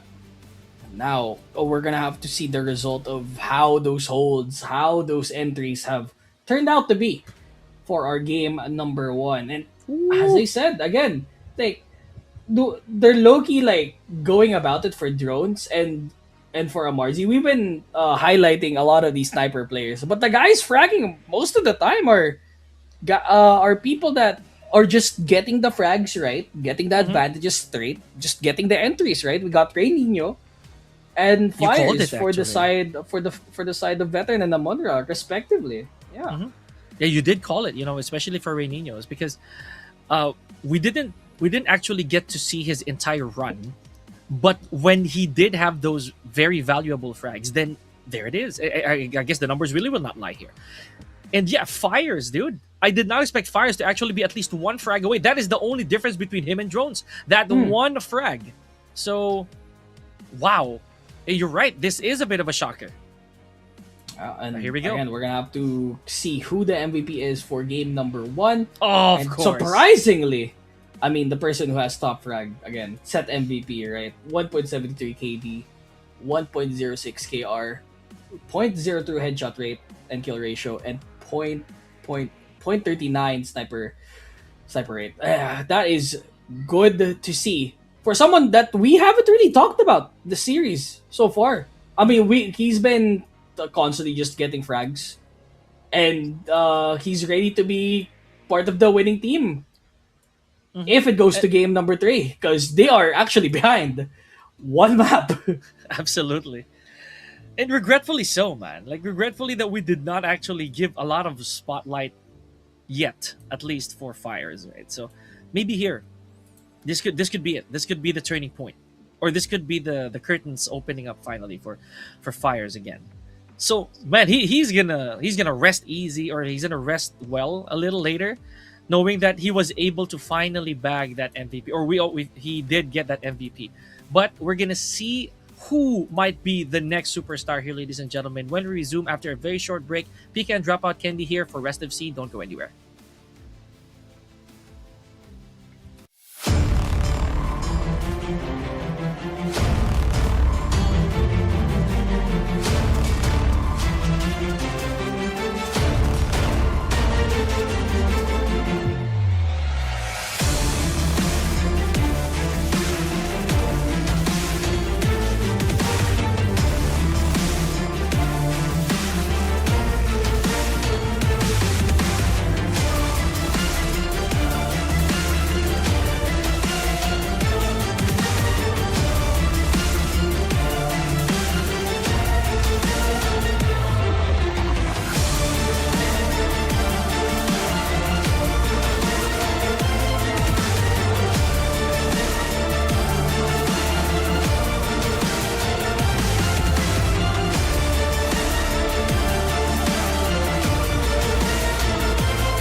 We are back once again to CFS Spring Qualifiers Phase 2 for the rest of Southeast Asia. My name is Dropout Candy, with me is Pika, and this is still game number 2 of our first series for today between Veteran and Amunra. We're heading into Black Widow for our second map for this series, and we've been talking about it extensively throughout our sighting here a while ago. Very expected map to see. Pika, I mean, let's go through what we can expect here in Black Widow. But honestly, I don't think that right now there will be a talk of enjoyment when it comes to Black Widow. I think it's really going to be momentum altogether because True. remember that was a huge drag between these two teams, right? They had to carry so much weight heading into Black Widow, but at the end of it, Amunra emerged on top. Now, that first match felt like a novel, you know, an entire novel with just amazing moments altogether. But for now, let's keep an open mind. Again, a book for them to write on. Let's see how Veterans going to clap back if they can or will. Again, a bit of high expectations here for Veteran if they want to get into map number 3. Supposed favorites now down a map here, because if they lose, go straight into that lower bracket, and nobody wants to be in that lower bracket on day number 2, man. Not this early, and not to mention being given the honors of being the first match allows you to be scouted by the rest of our teams, right? So they kind of know already, or they have an idea who to watch out for and what to watch out for. So these challenges, these duels, these pushes, they're gonna be real information given a little later on for whoever the loser of this entire set will be. Now, Black Widow, come on, for anybody who's opened up Crossfire, impossible that Black Widow is an unfamiliar territory. When you open up a lobby in CF, there's at least one Black Widow match. One Black Widow match, first to 13 rounds. How many people are in the lobby? Like 16? Max players. It's gonna be a treat, man. We're heading into this map shortly, guys. Don't go anywhere. But again, we will be the ones to cast this, Dropout Candy, and Pika on the mic. And we're already on to it. What a dream, man. Oh, this brings me back, man. This solo Lobo, it's fires. He just literally waltzed right into this. It's a 1v1. What? Man, talk about riding a lightning bolt right there for fires, dude. He literally went. I'd say you saw him. It was almost like a headless chicken. But then the headless chicken had like an M14, an automatic weapon, a sniper rifle, probably some nades in his hand. A very effective killing machine, so to say. Okay. But again, Black Widow, we could look at it from this perspective. They always have to smoke middle at the start of the round. It's like a necessity at this point. So it's not more so visual distraction here, but just really a diversion, if so to speak. So let's see. Is there any contact? So far, none. Okay, forget what I said. That immediate contact and shock goes down.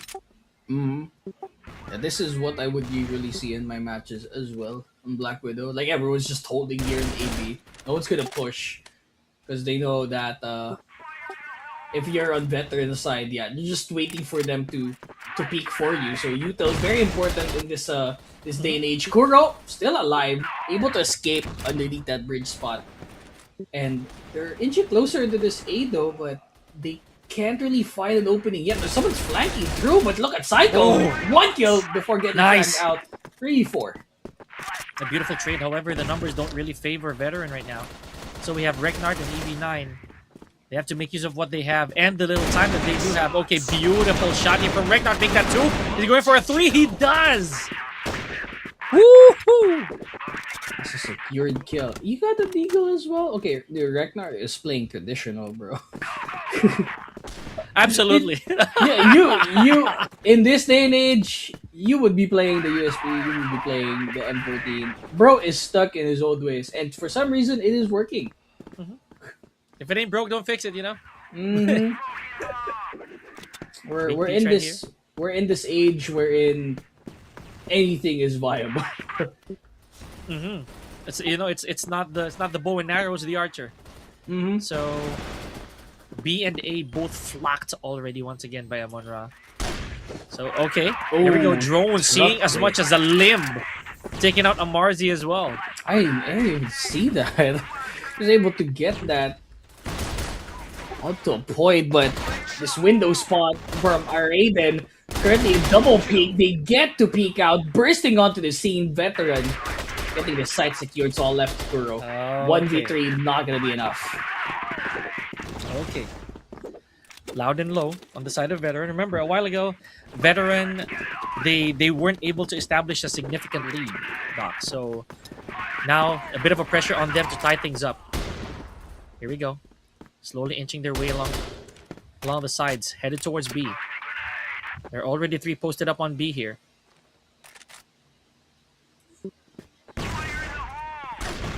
Ooh! What a snipe from Kuro. Okay, so now Kuro's in charge of the heavy lifting here. Oh, and Amunra just fighting back. Still a clean round. 2 to start, and drones fires as people standing, but can't really shy away because they have that long A spot. Amunra just has to hold here. Mhm. It's a double sniper play too for Amarzi and Kuro, and it seemed to work out this round. Oh, man. The flick. He also has sight of the C4 here.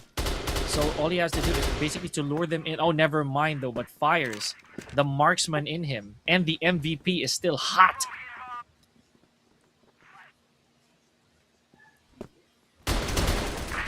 Yep. Just a little too much casualties, man. Or rather, a little too much manpower to work with. 2-2 here. Amunra. So, folks, if you're experiencing deja vu or feel like you are, don't worry. It is. It really is just a normal round here in Black Widow. Double sniper play, they're still keeping to it. So Amarzi and Kuro, point persons here in Black Widow. This seems to be their stride when it comes to it. For Veteran though, the road's still on lockdown as the point person sniper in their team. Raises a bit of a question here. What if drones gets picked off and then those 2 snipers are going to be free to wreak havoc for every long? Aiden. Okay, information. Made contact. Oh, that's a huge nade. Dang! Okay, man! Right on top of the crate. Dude, I felt for Aryaden just then. Yeah, he ate that like a champ.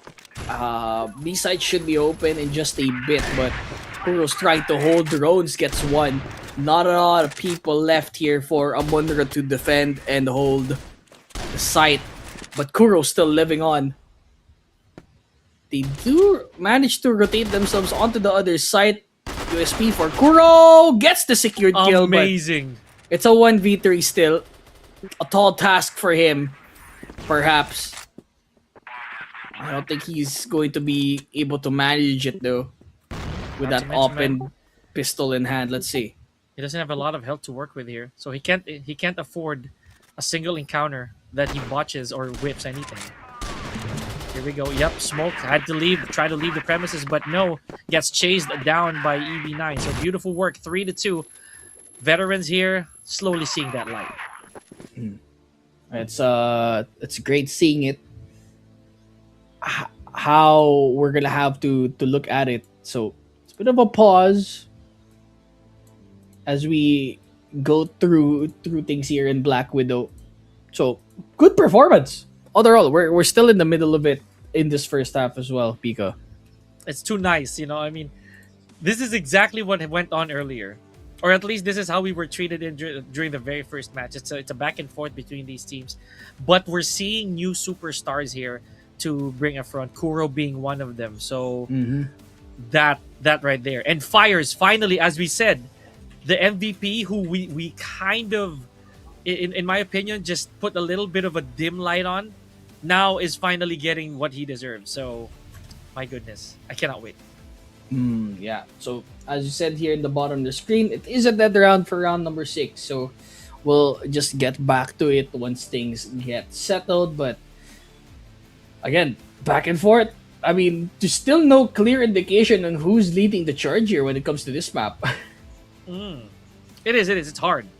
It's hard to tell because that surprise factor of Kuro being another sniper on a two sniper stack for them is, yeah, that is a bit of a tase on the side of veteran, right? So okay, oh, you thought that you thought that basically Amarzi was gonna be the only one, who has a steady hand? No, sir, I Mhm. exist too. I am here.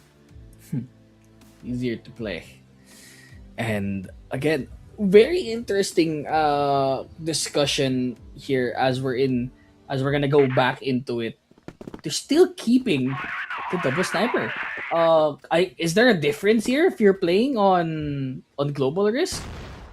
Is the double sniper just Oof, better here? probably, or maybe there is a plan. I've seen honestly, I've seen previous in different competition that, yeah, it's not a mandate, you know. And remember, they did win earlier without this same stack. Mm-hmm. So we had a four rifleman stack with one sniper. Oh, they finally changed it. They changed though finally. And Kuro's gone. Okay. Oh, that might be a problem. But Oh, oh, Nino holds oh, it down at HK. Can he get more out of it? He's currently in a bit of trouble here as probably comms had been heard that he's sitting on this box. Good oh. nade to at least blow him out and make him move out of position. Rainino climbing up. Wreck. Not Mm. able to hold it down. 4v2 after all those things said and done. And Amunra, they have visibility of that C4. Mm-hmm. Oh boy. Okay, we saw some movement over there, but just missed it by a little bit. Amarzi though. There's the sight. Oh, and drones ripe for the picking. There goes a Amarzi. Okay, fires. Last man standing. He's not an MVP for nothing. Wow. Wow. So yeah, Doc, here we go. Amunra is stating the issue. Mm-hmm. Your move, veteran. 3-3. Surprisingly, Amarzi swapped snipers with Kuro. So Kuro There's was the that too. point person. Amarzi was holding the M14, now they swapped. So Kuro's back on rifle duty. So it really is just diverse here between Amunra with who's taking charge. But Rainino, he's been hot. That But he is. now he's gone here. A big problem now as the veteran trying to go into this site. Very chaotic at the seams that Kuro's gone. It's all left to our Raiden.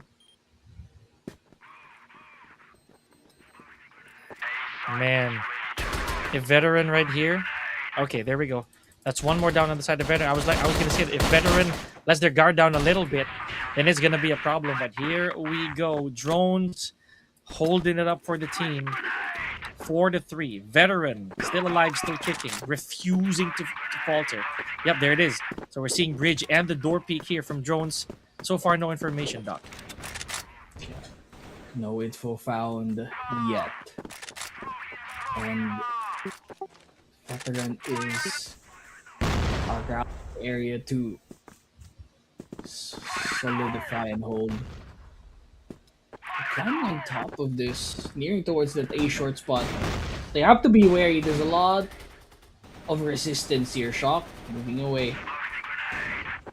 The rest of Amunra though, I think they know, but Rainino's again out of position this time. Gets picked off again. That's two in a row already. He's getting picked off. But the rest of the Amunra, they have to be vigilant now. Still a 4v4. They've finally gotten contact. And Psycho and Amarzi are the only ones left. And getting an advantage here for Amarzi. Gets the two. Can he get a third? And not to mention they're very close to each other. So any change, if one of them gets picked off, Psycho or yeah, specifically Psycho will be ready for it. Be ready for the trade. We've seen those small details, those sandwiches happen earlier on.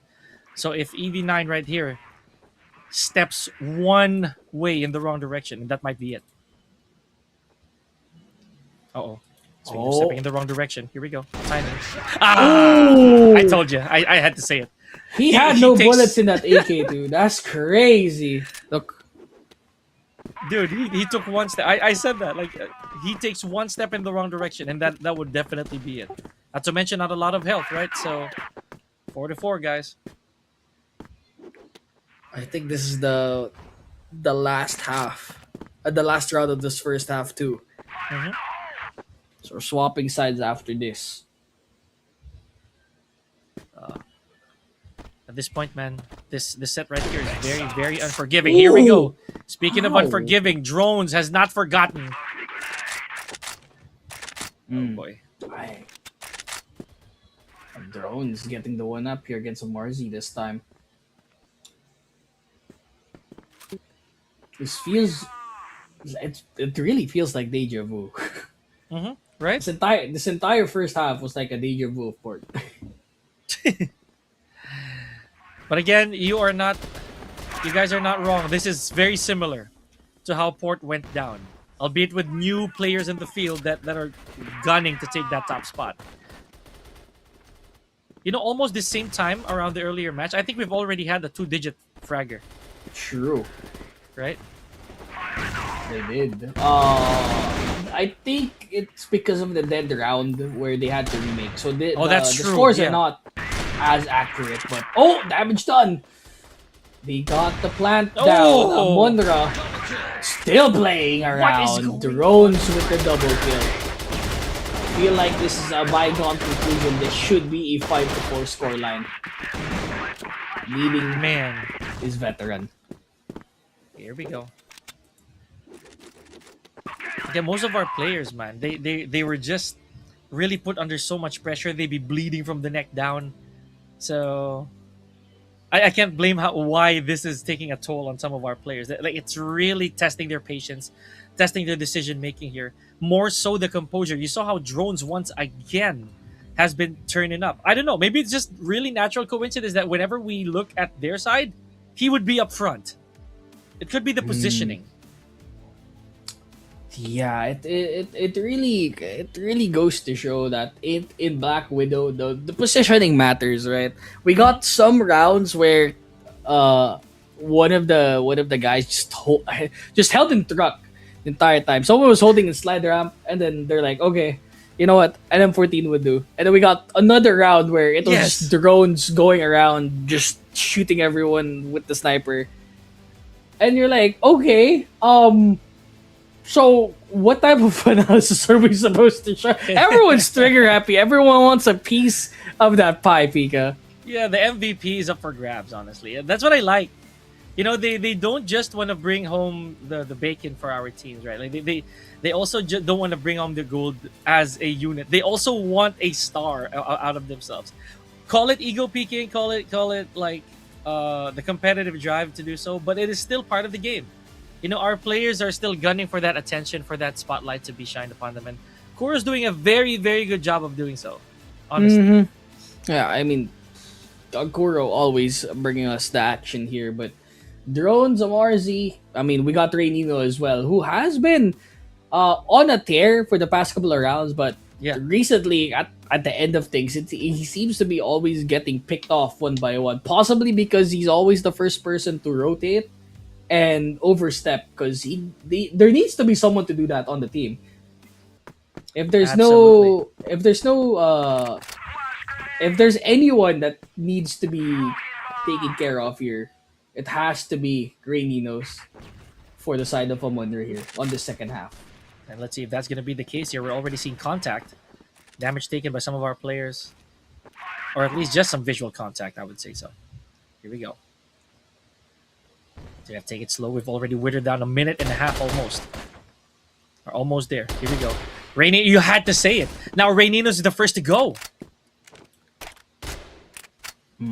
Yeah, and again, he needs to be picked off here in order for him to stop, wreaking havoc at the start of things. So C4 gone, but he still has visual, so Kuro will be able to pick this up in due time. But it's a slow round, so to say, because if you're playing as Blacklist, you're behind one. if they have a grip of, let's say, B Bridge, yeah, you cannot move there unless there's util thrown at you. Yes. Speaking of utils, here we go. Successful blind here on Kuro. And you see how the objective is still up for grabs here, man. Or at least it hasn't been addressed. So some movement here. Going through the windows to see if there is information to bring out beautiful work here from Reknar. Taking out Ariaden. Once again, drones in crocodile mode. Oh, of course. This is my swamp. From like two clicks away. Yeah. Gets bitten down. It's a 2v4. Still around the area here for Psycho and Kuro, but the need biting down the neck. Oh, but they're able to get two. Wait, suddenly a change of tide. 2v1. Uh-oh. They managed to even it out, but it's a 1v1 after Fires has gotten control of the backside. Here we go. Scary stuff. B-side flag. It's a 1v1. Oh, I clutch onto Psycho. Starting from that 2v4. Absolutely insane. My gosh. Okay, so we did talk about this. We're gonna spoil you guys. If you guys just tuned in, we were talking about this. New people up front here. We're seeing a different vocalist. Mm-hmm. Anyone can sing. Yep. This round might be Psycho. The next round might be our Raiden. But it has to be a vocalist in harmony, and Marzi getting a 1-up, but not long before Drones gets the refrag. I like that. Trades are just insane right now, folks. Marzi, but Shock still yet to get a frag on his name. The way that I see it. Information? Do we have any? Gotta take it slow. A minute and a half to go here, Doc.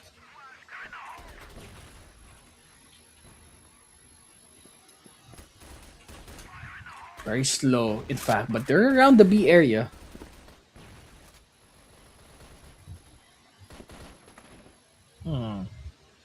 Peculiar rotation so far, but again. All right, moving in pairs. Let's see. Successful blind here. Gets two of them in. Taking significant damage here is Psycho. Yep, there goes EV9. Doc, and right through the smoke. Here we go. Oh! Is it going to be successful? Good try, though. Last man standing, Kuro versus Drones and Reknard. And just like that, the lead goes right back to Veteran. That is a interesting pick-off here by the side of Veteran. Amunra not far behind here in terms of the lead, but Drones very aggressive, and he gets the pick without any trades whatsoever. Big Tisk over here. Now Drones bringing out another old schooler here. But again, why change? Takes Rey Nino. We're looking at a very, very deliberate push here from two members off of Amunra. Ariaden holding the back ends.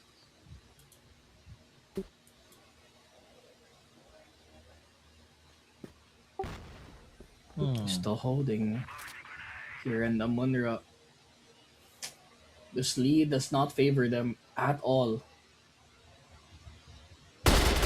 Oh, here we go. Amunra. Them corners not checked. And not that it's easy to do anyway. Poor taking some damage. Ariaden also ready to go should that be the need. But a full stack here, a full squad ready to go at it. Right, less than a minute to go. Contact. EV9, is he gonna push? He does. That's one down.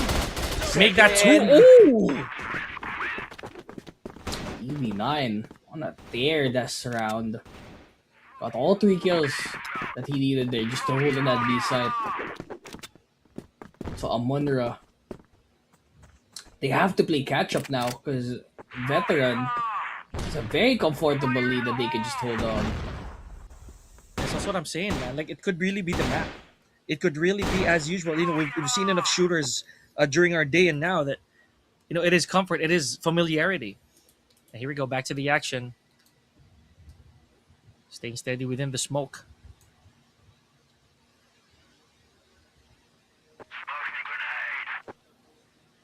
Here we go. Timing. Kuro may not be relaying any information just yet as to the whereabouts of EV9. Ooh.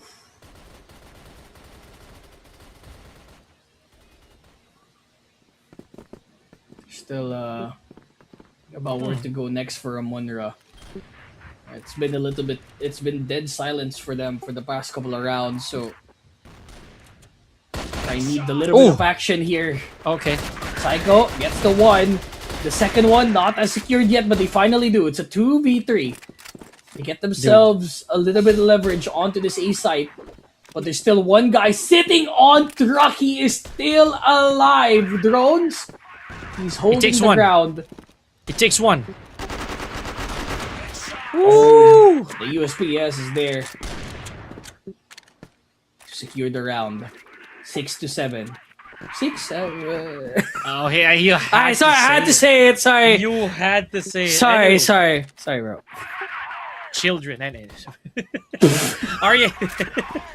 R8, there we go. Massive damage already on the side of R8, and yet to bag his first frag as well. Imagine it's been this long. He's the one staying zilch. I feel like once he gets a frag, he'll be well on his way to get more. But the issue is getting that coveted one.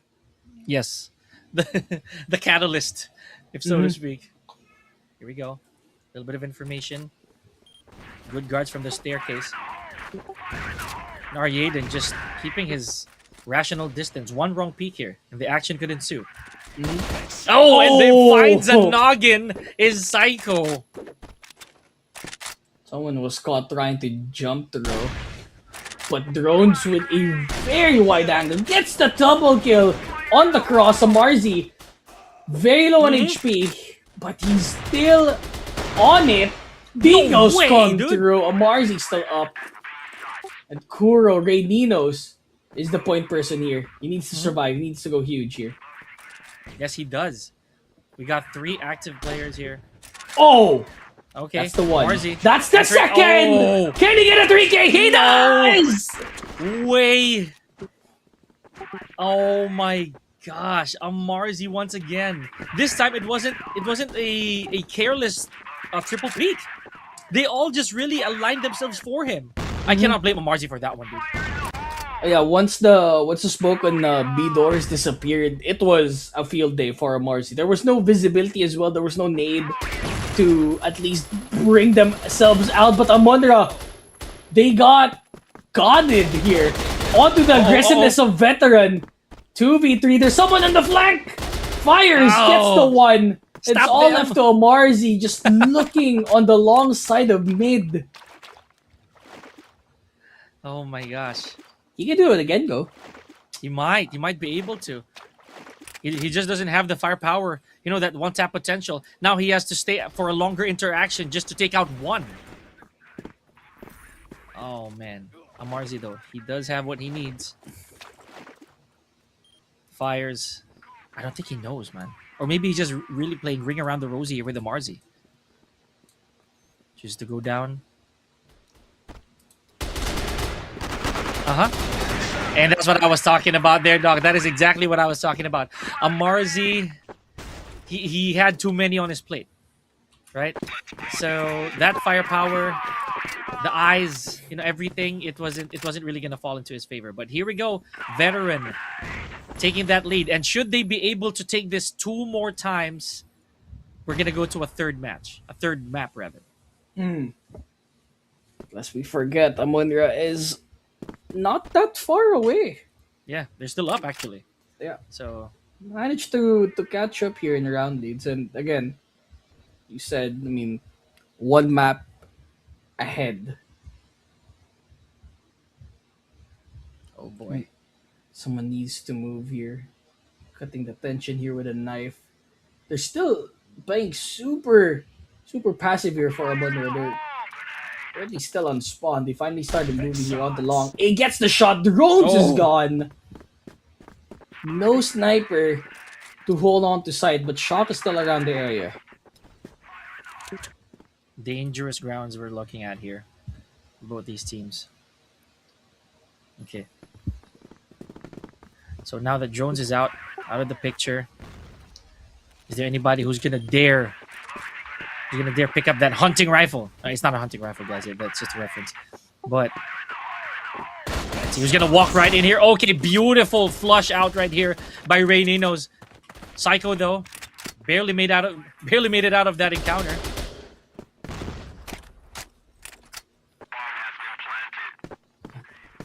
This might even up the scoreline here, Pika. This EV9 goes absolutely insane with an ace.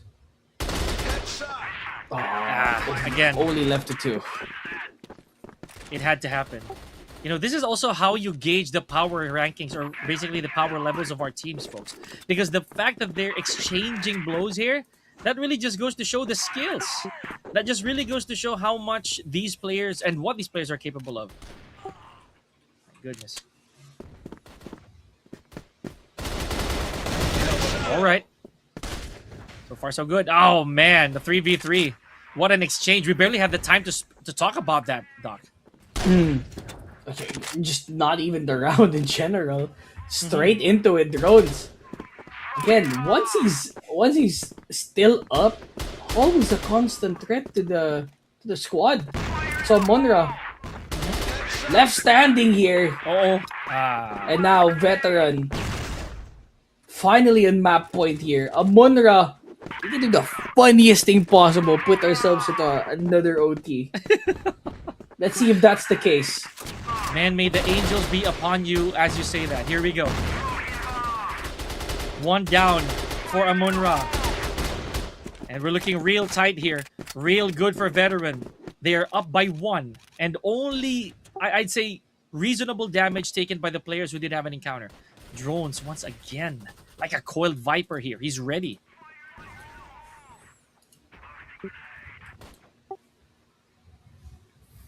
Oh,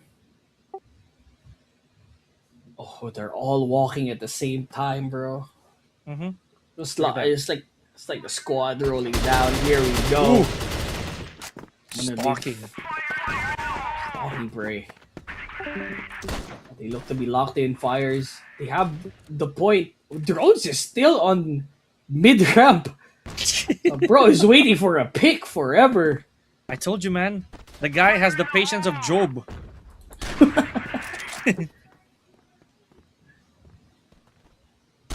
Oh boy. He's locked in. I think they saw him. Oh my, he did. Jones though. Okay.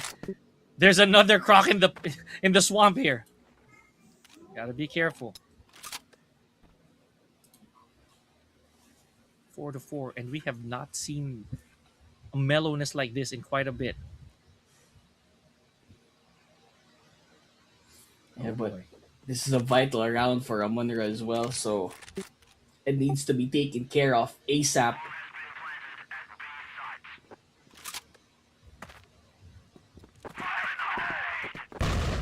They haven't gotten the plant as of yet, but they need the smoke down at least. Yeah, they finally put it down.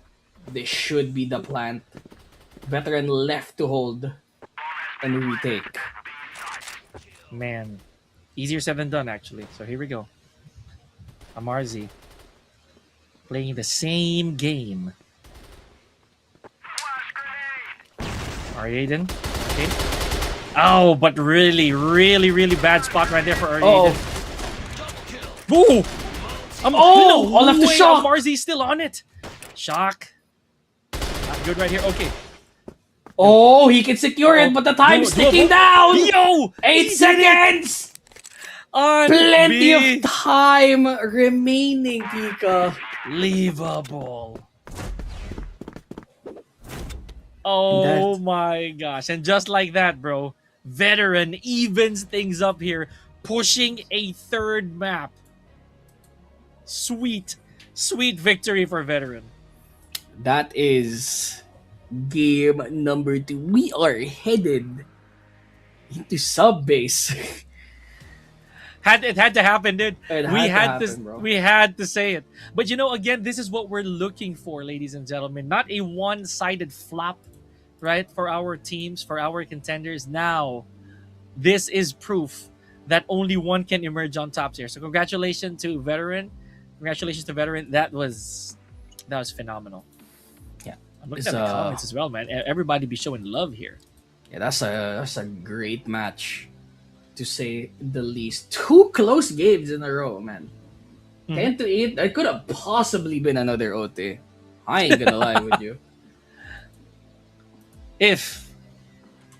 Right? Yeah. And if it's if. easier to honestly, sorry for cutting, but yeah, it's easier said than done to make a lead. To get a lead off of anybody, but nah, dude, these players are on point today. You saw what happened. We brought forth new names, new suspects, if I can say so myself, that we didn't see from the previous map, right? Yeah. So this right here is gonna be very interesting moving into sub base. Let's see who actually has that comfort more than the other team. Yeah, and sub base again. It's like, I mean, if you're playing it professionally, sure, right? If it's a decider, there's a reason why it's at the end of the stick and not any of the first maps picked, right? Yeah. So maybe they're like, all right, you know what? If you can go to sub base, not Ankara, bro. Like, no pass. On Logical, that. a very logical explanation as to why that is, folks. Sub base, as Dropout Candy would say, if you're a casual, you're gonna cast this aside.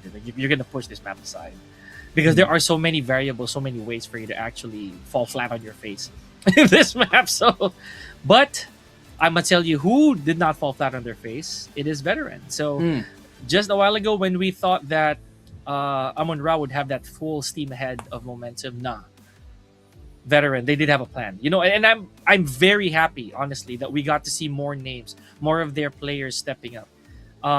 I'd say, as you mentioned earlier, it was Fires, right? Fires just, I don't think he's the MVP here, but I think he already had his big share of the pie. Yeah. So I'm keeping an open mind on who this is. I think anyone could be an MVP. I think Drones was a big threat on the server in general once he started playing on Global Risk.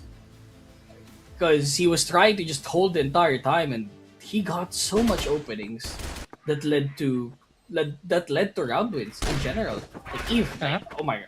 I was just gonna say, like, a highlight of Drones just showed up in our highlights, and yeah, I mean, it really just is the effectiveness of the sniper on this map too. Plus, again, clutch factor that could be possibly held by any of the players shown in the server. Man, there's just too many to pick here.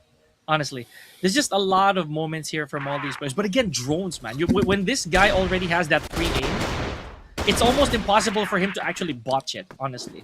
Right? So, yes. Okay, there we go. Exhibit A. Exhibit B and C all the way to Z. Right? All the way to Z. He's shown us the graph on how to do it, man. There we go. Again, it's all drones, bro. Like, too many to mention. Marzi, though, also not shying away from these moments, right? And I think he's the flow state man, in this sense. So, I don't know. I'm just looking forward to who the MVP is for this one. Yeah, and again, results here on results. Even in the opportunities where it was close, they managed to edge it out. This one right here, dude. Right? Yeah. That closing moment of all thanks to Shaq was just fantastic. It was. And here we go. The total score line here between Amunra and Veteran. So Kuro taking precedence here. 18 frags, 2 headshots, 13. Very consistent here. Compared to the rest of Veteran, where all the scores are very close knitted with each other as well here, Pika.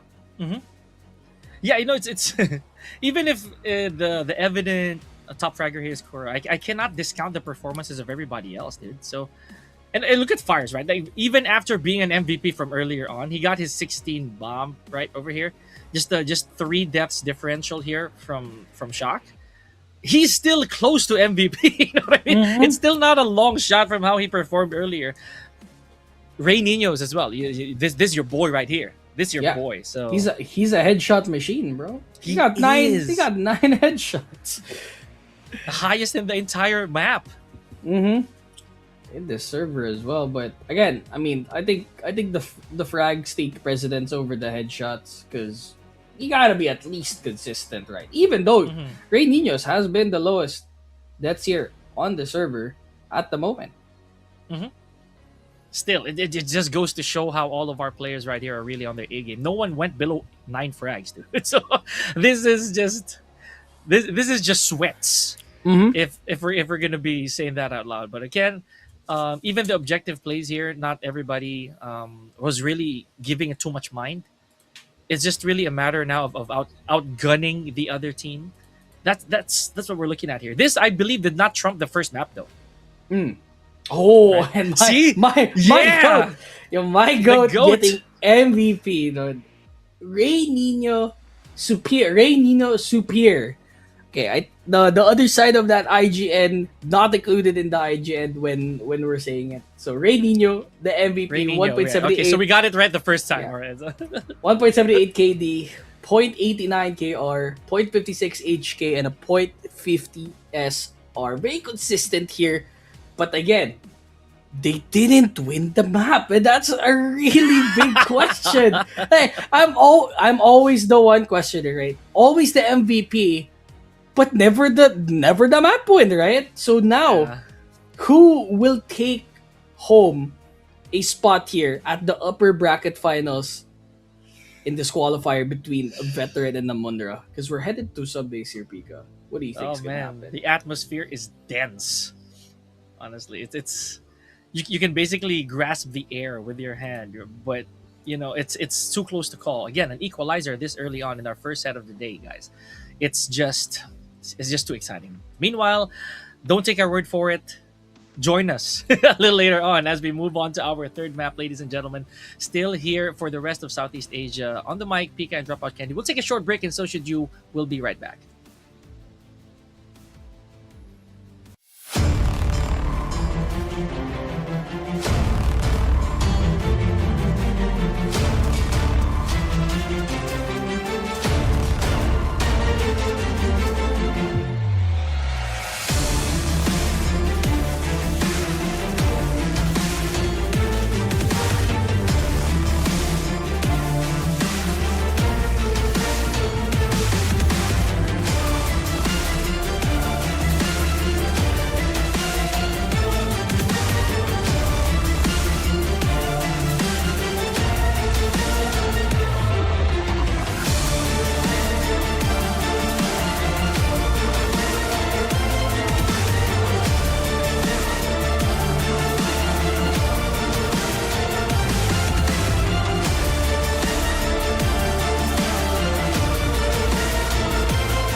Welcome back again to the CFS Spring Qualifiers Phase 2 for the rest of Southeast Asia. My name is Dropout Candy Pika once again on the mic for the final set of this first best of three match between Amunra and Veteran. A while ago, Veteran did take it in Black Widow over to Amunra 10-8, and now we are headed into sub base to decide ourselves who will be the first team to reach the upper bracket finals. So to say, these two teams are neck and neck in terms of frags, kills, headshots, sniper kills, everything, Pika. Mhm. Who takes it here? Again, it's too hard to tell, but unfortunately, only one will move on to the winner's side. Still, I would say, still holding their heads high because no one is untouched anymore. Everyone has a scar from this entire encounter, especially that first map overtime, guys. You know, that really takes a toll on your Ooh. exhaustion, like on your resistance. But now we are headed to sub base. Honestly, this is a personal favorite of mine. I just really want to see how crucial this is. Yeah, because there are so many layers to sub base that again, some of these teams they don't want to have to put up with, right? So many. Whew. Not to mention the choices of weapons here drop out. I've been looking at the comments. So you guys, you've given it a love-hate response, you know, from the Scar Ls. I mean, okay, that I would say justified. I guess with the Absolutely. response, it's a pretty beginner friendly weapon. If you're playing as a casual or if you're playing professionally, you It's a know that go-to. if you have this weapon, you will have an okay time with it. You might not be the one with the flashy kills, but you know, it's consistent. It gets the job done, you know, Mm-hmm. right? So, and again, it's just really a matter right now of just understanding how the other team actually how they played out that last those last few maps, right, or those last few rounds. Because one, Amunra, they barely made it out of that overtime. Like, Barely. they barely made it out of that overtime, and then now when Veteran finally clapped back, it was convincing. Mm. It was very convincing. That last exchange was just too precious to let go. Right? So Oh! We started off with a quick headshot here, already into sub base. And yeah, I mean, we can see how well this map is gonna be for both teams. And then there is a layer of the top part here in this B site, and Yes. it's a ways away, rotating all the way from B to A, because A site is way down under here. Mhm. It's called sub base for a reason, you know. It is. It is. Especially when you start taking control of, and again, control room, right? So then those sites are going to be a little bit harder to infiltrate. Here we go. Not to mention entrance. If we're gonna go through, yeah, this one. Oh, I had to see it for myself. It's a So A, corridor, right? bro. Yes, dude. It's a jump scare if you will. Now here we go. Reknart finally going near sub. And you know what that means, man. If you have one limb out of place, you're gonna be an easy pick. So they gotta make sure they have to go through missile here without getting too much casualties here on the stack, but still got a couple of flashes and smokes here, so to say, but Reknart has the angle. Put himself off of it though. And now they're close. CQC out. They have to push in. Reknart able to See? get one to start things off. Omarzi to follow it off, but it's a close call for Shock as he gets the spray down. It's a 1v2, but it's all gone from their veteran securing the first round here.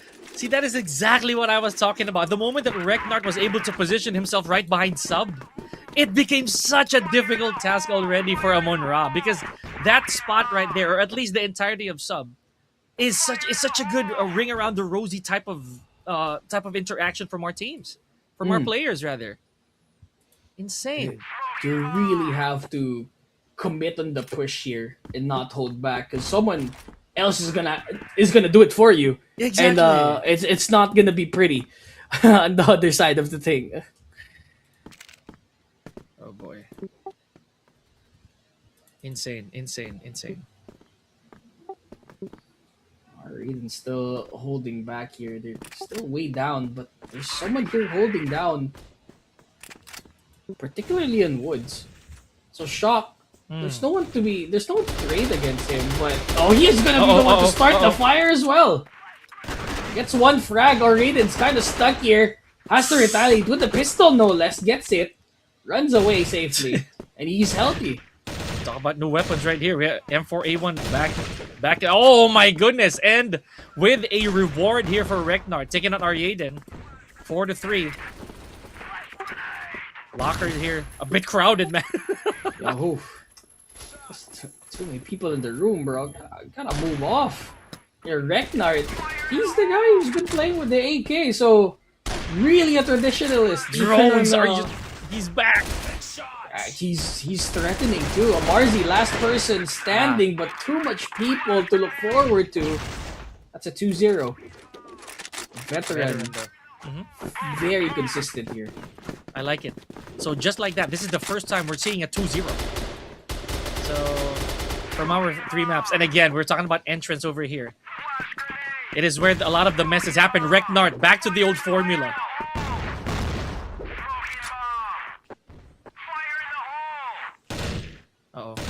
It's crazy. He did have a good collateral frag a while ago. If not a collateral, then it was at least, a very fruitful hold with that M4A1. He's always been holding with very unconventional weapons too, which I do appreciate, because at least it's diverse, right? It is. Yeah. It doesn't get too bland every now and then. Leave it to them to perform well with stuff that I can't use properly, right? Shock with the initiation, make that a double here for EV9. Can we get more out of it? Yes, they do. Veterans wiping them all out. No casualties made, and it's a sweep so far here for Veteran. Oh boy.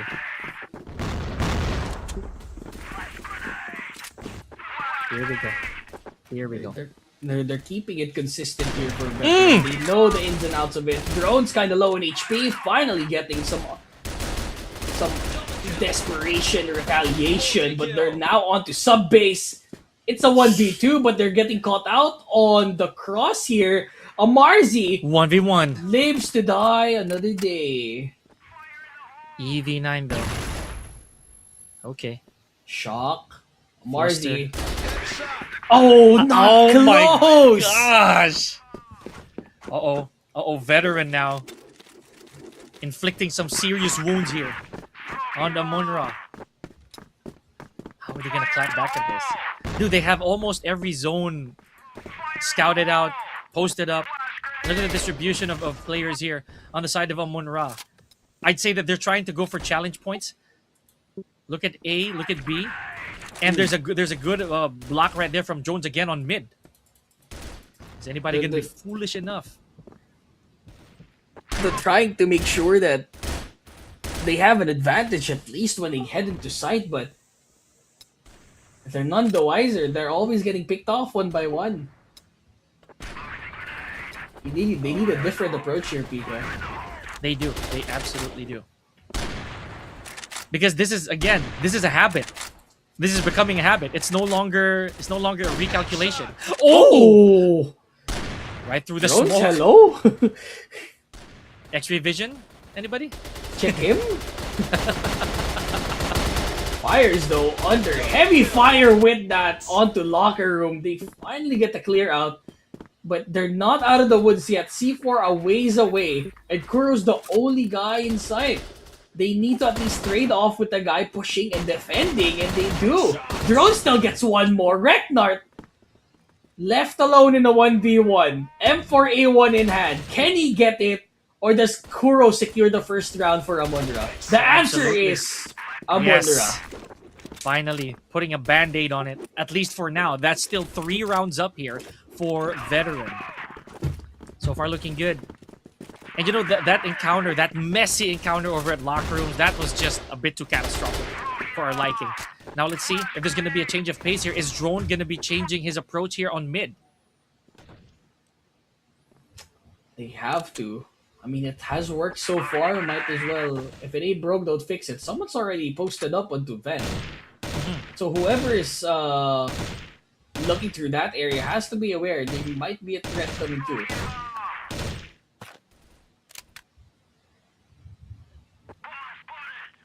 Uh-oh. Uh-oh. Now there it is. The ceasefire for the time being. Mm-hmm. Reknart. I love the fact that Reknart obviously he did suffer one frag away from that spot that he used to stay in. Here you go, Rainino taking out Shock. So change of assignment here for Reknart. Reknart tries to go aggressive there after taking the first frag. He gets traded out as well. 4-3. Aryaden. You see how Aryaden right there had to somewhat hesitate on his peaks. Because there could have been someone waiting behind the sub. There's a lot of resistance here onto site, but Kuro, Drone's the only one left. Has the TRG in hand. Can he clutch it out? Still has HP to work with though.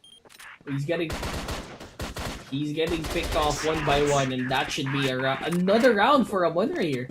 They're catching up. I like it. But again, those 2 rounds, that 2-round lead by Veteran, has the damage been done? I know it's very resolvable, but imagine if they manage to retain that lead and go beyond that for the next few rounds. Like the rest of the rounds that Veteran can get here is just a bonus for them. Yes, precisely. So it's really up to Amunra here to take precedence, but they have mid control. They're looking towards that B area, but they've fully rotated most of them back into sub base once again. They're looking towards this vent though for one of the players for Amunra. I think that is Amarzi, just in case someone tries to rotate from that area. Oh man, here we go. There it is again. Reknart, oh my goodness, he went back to his old ways and pays the price. Care of Rainino. But again, maybe no one really posted up there. He had to do it. He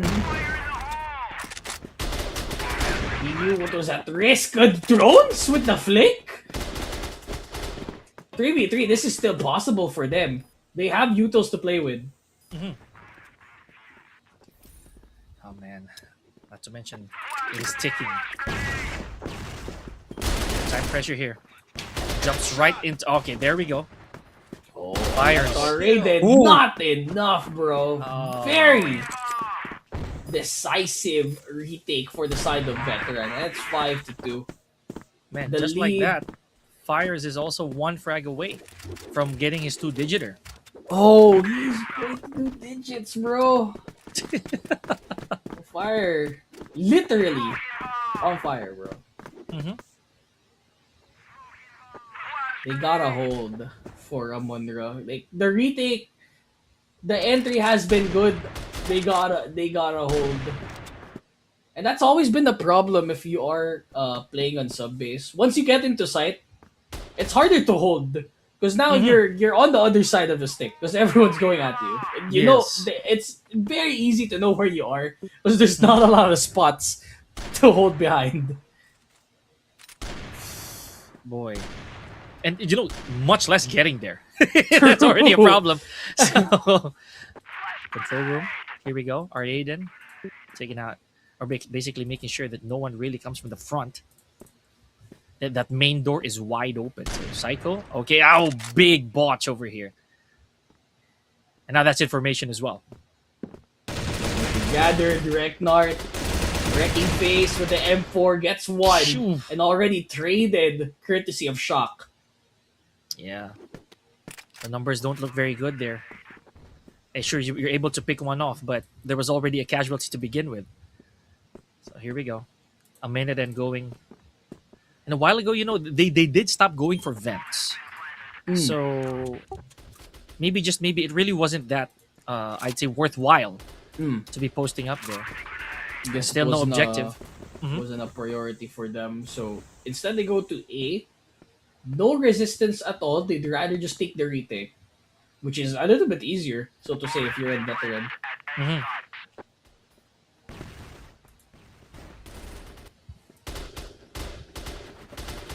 Raiden posting up close. Yeah, maybe that's why. Yeah. The vents right there. Okay, no man's land. Flash We out. are. Oh, so many flashes. Not looking. Raiden Oh just my cannot goodness! see. That was again a stop of a retake. They had so much utility to play with. My gosh. Okay, this is what I was talking about, man. Veteran able to hold that lead and go past it as well. Oh, Right, we're back at it heading again, man. back into We a are back. dead round. Okay, but looking at it from afar, Veteran has control of this map entirely. Yes. A different picture we're seeing here. Comparative to how it was earlier, the power struggle was very arbitrary, but now we are looking at a much more convincing approach from a veteran. And not to mention, man, they've been suffering less and less casualties per round, if you didn't notice. Sometimes they would go completely untouched, or more so with a massive life lead, or rather a massive life lead and manpower lead compared to the other players. So this just looks very authoritative for veteran. It looks convincing to say the least for Veteran, and for Amunra, where do they go from here? What do they need to at least get a couple more rounds before that first half ends, and you reach into a point where you swap sides, you're on global risk. Okay, maybe we could perform as well as Veteran, and then suddenly Veteran flips it, goes for a 180, and then kick flips. Right? It's they're just bracing for impact at this point. Yeah. Now it's how bad that impact is. That's the big question, right? Like, or is it gonna be, or is there gonna be no impact at all? Let's see. Let's see how that's gonna be. Right? We've seen that happen earlier in catastrophic manner, that we've had a good lead and then it was just caught up in. But you know what? If I'm gonna retract my statement a little bit, this is probably the biggest lead we've seen in this set so far. So I don't want to call it irreparable, but man, they're walking on thin ice here. Amunra is walking on thin ice. They need to get it. They need to get it together. I mean, not later in the round, probably Now. as early as now. They gotta do it now. There's a big timer on their heads, and it is not in favor of them right now. You know what? Another thing to add is that, of course, no matter what happens here today, the winning team is going to go to rest. They're going to be relaxing for the rest of the night with their heads held high. And I can't say the same for the one who has to worry about tomorrow. Yeah. Right? So if you're thinking about tomorrow too, whoever, well, if one of them do qualify here for the upper bracket finals, they only have to potentially play one more match and then they're good. yes. If you're on the losing team, then it's like how many matches? Like 2 best of 3s potentially. Yes. And it's a best of one. Technically, or at least, yeah, it's a best of one that you have to get past, right? And who's to say that the other team, the opposition that you're going to be facing, are also not on point that day, right? So, but again, folks, if you're just tuning in, then we really appreciate you guys being here for the Southeast Asia qualifiers here. Now, I'm just honestly genuinely happy with what we're seeing right now. It's pretty intense. It's a pretty intense back and forth, at least leading to this final map. But right now, for those of you, like I said, who just tuned in, veteran right here. They are taking Amunra to the park so far. So far. Please quote me on that. It's like a dog on a leash. That is it's a little bit of a hard bargain to swallow too. So let's see if that doesn't become the case for Amunra. They could potentially make a comeback. As tall an order as it is, you know, it might still be resolved moving forward. Let's also not forget, like, some of the players that have been turning up. So and the usual suspects, right? The usual suspects. Like, okay, here, like, so to say, like Drones, we haven't seen him frag out as much because At this least not isn't a pop off. Yeah, This is not a sniper map. I'm just It's gonna no, it's a rifle map for sure. But you know, in the amount of times where the rifle has been a turning point, it hasn't been drones. It's been someone else in the team. Kuro in everybody else particular, actually. right? Yeah. Yeah. What else? I feel that we've been seeing more botches here. Mm. We've been seeing more whiffs with the snipes for some reason. So yeah, I think it just really goes to show. Also having to post up, like I said earlier, you're gonna want to take hold of control room as early as possible. That way you do get some peekers advantage. Yeah. Right, especially when sub base starts to get a little dicey. We saw that earlier on in the round. Everybody started looking everywhere. Yeah. I'm like, okay, where is he gonna pop out of, right? So, And again, there's a bigger risk in playing that sniper on this map because there's not a lot of room to work with. yes. If you were in one of the maps like Black Widow and much Port more a while open, ago, yeah, you had at least a fallback. Here, if you miss your peak, they will go straight in your face with potentially a flash, and then you can't see anymore, and then you're left in the spectator. So it just goes to show again, like the difference between the two maps, the three maps that we have for our best of 3 for today.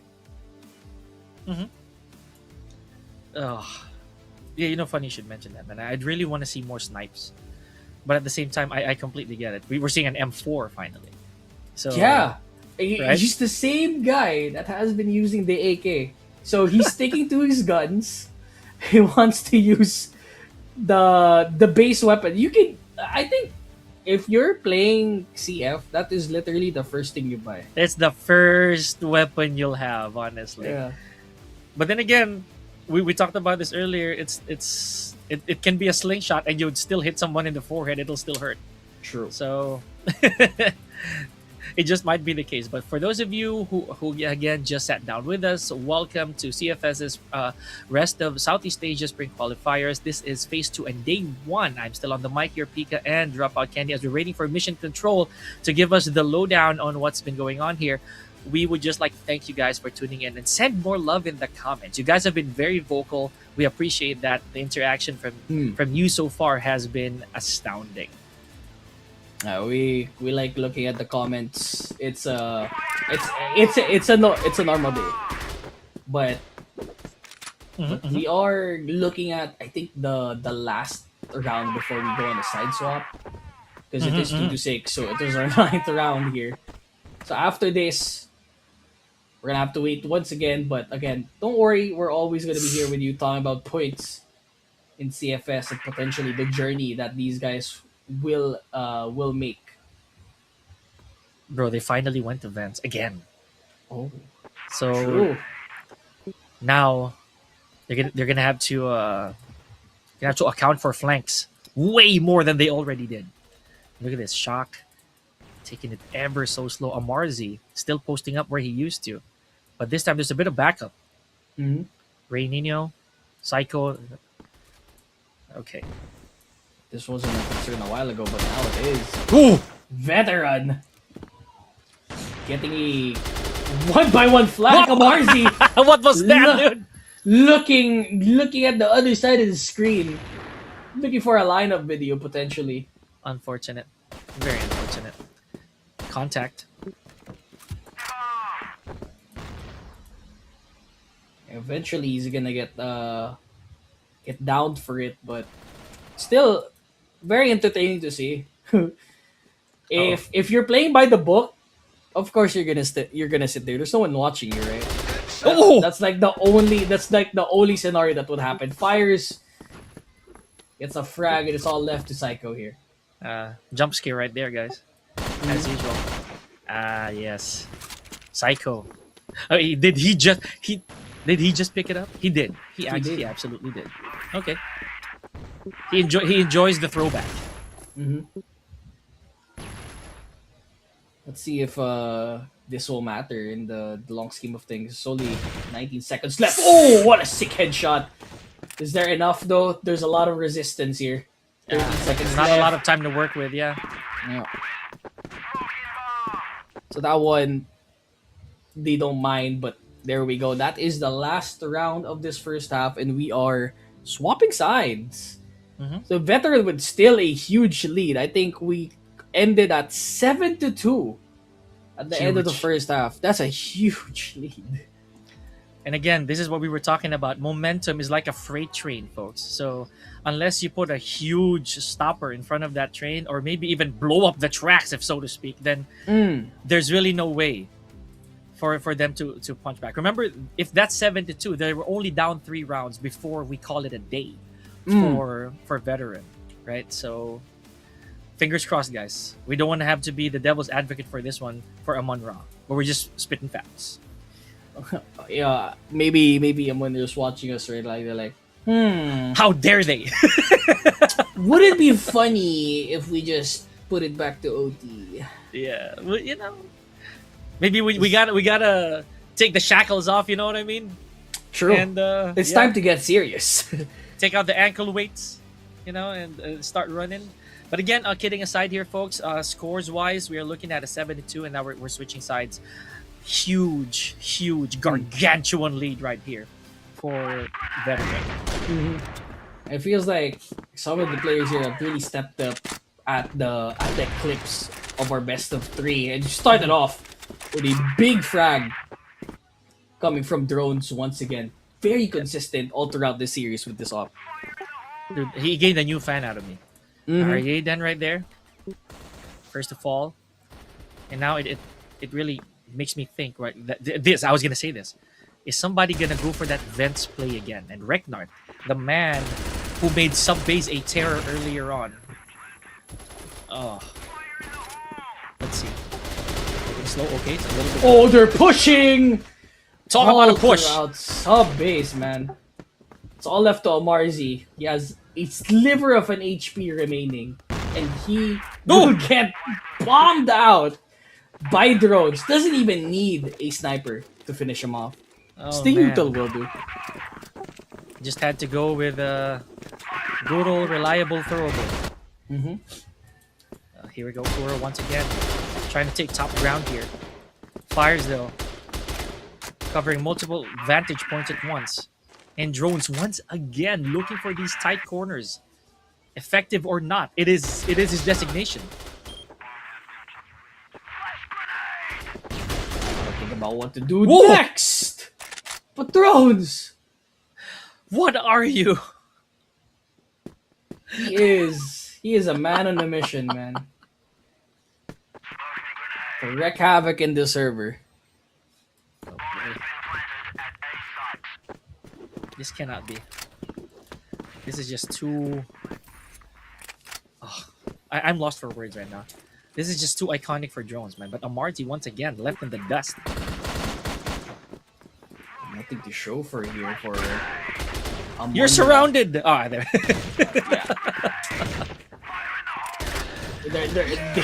They're just playing with them, and they are the team to reach map point here. Amunra. I was gonna say, man, you are completely surrounded, ladies and gentlemen, in a potential set point here for Veteran. Are they gonna be closing this out convincingly, or is there any angels looking down here on Amunra? Okay, I would say no for Kuro for that one. Maybe not for Amarzi as well, because he got eaten by Popcorn. Again? The bomb goes down. There's been 3 straight rounds where Amarzi's been taking out with a nade. It looks like it's the beginning of the end of Amunra. They still have the retake to go for, and it is working so far. But they have 25 seconds left, still plenty of time remaining. It's a 2v3. Psycho around the area. Are Raiden drones. They got the up down, has to go huge, gets the first kill. Beautiful. Needs to try and go for the defuse. He has an angle for it, and he does get it for the team. Veteran with the headshot. Drones with the finisher. And they will be the ones to move in the upper bracket finals for the Spring Qualifiers, rest of Southeast Asia. My goodness, drones with a picture-perfect final shot right there. I cannot wait to replay that in the highlights. Drop out. Oh my goodness. And who's to say, right? Who's to say? I mean, they proved us wrong. Not a sniper map. Oh, please. I am right here. Oh. I exist. I exist for this very moment. What a way to end this series for us. Veteran securing that 2-1 against Amunra. So to say, the first two games were super close. Sub-base really was the decider between map knowledge, I guess, and the performance between the two teams. And I think one thing that really stood out here for Subbase, and we talked about this prior, there's just so much cover. There's just a lot of cover to work with, and not to mention the little bit of dread that you have when you realize that okay, they can play vents when it's necessary, but they did. It wasn't successful, but the fact that you're thinking about it, it just proves that okay, you gotta keep your eyes peeled. You gotta have someone watching your six. But I felt that the main antagonist of this whole series is really Sub-base. It's really whoever's posting up on that site. It's a big threat, right? And every time we see any of these guys go into site, it's always a bloodbath. It is Always favoring one or the other, right? Yeah. It's so hard to tell, right? Who's gonna emerge on top there? But someone posting up at sub, it really just changes the complexion of the entire round, right? So beautiful work right there, ladies and gentlemen, on what was an excellent first series rather, for the day between Veteran and Amunra. So congratulations, they secured their winner side spot. And I have to add to this, by the way, Dropout Candy, I have to add that they did not go there unscathed. They were bleeding profusely as well on the way there, up until they were able to find a certain formula that worked for them here at Subbase. So wonderful job. I guess they solved the equation now, and hopefully they have an advantage heading into this upper bracket finals tomorrow for them.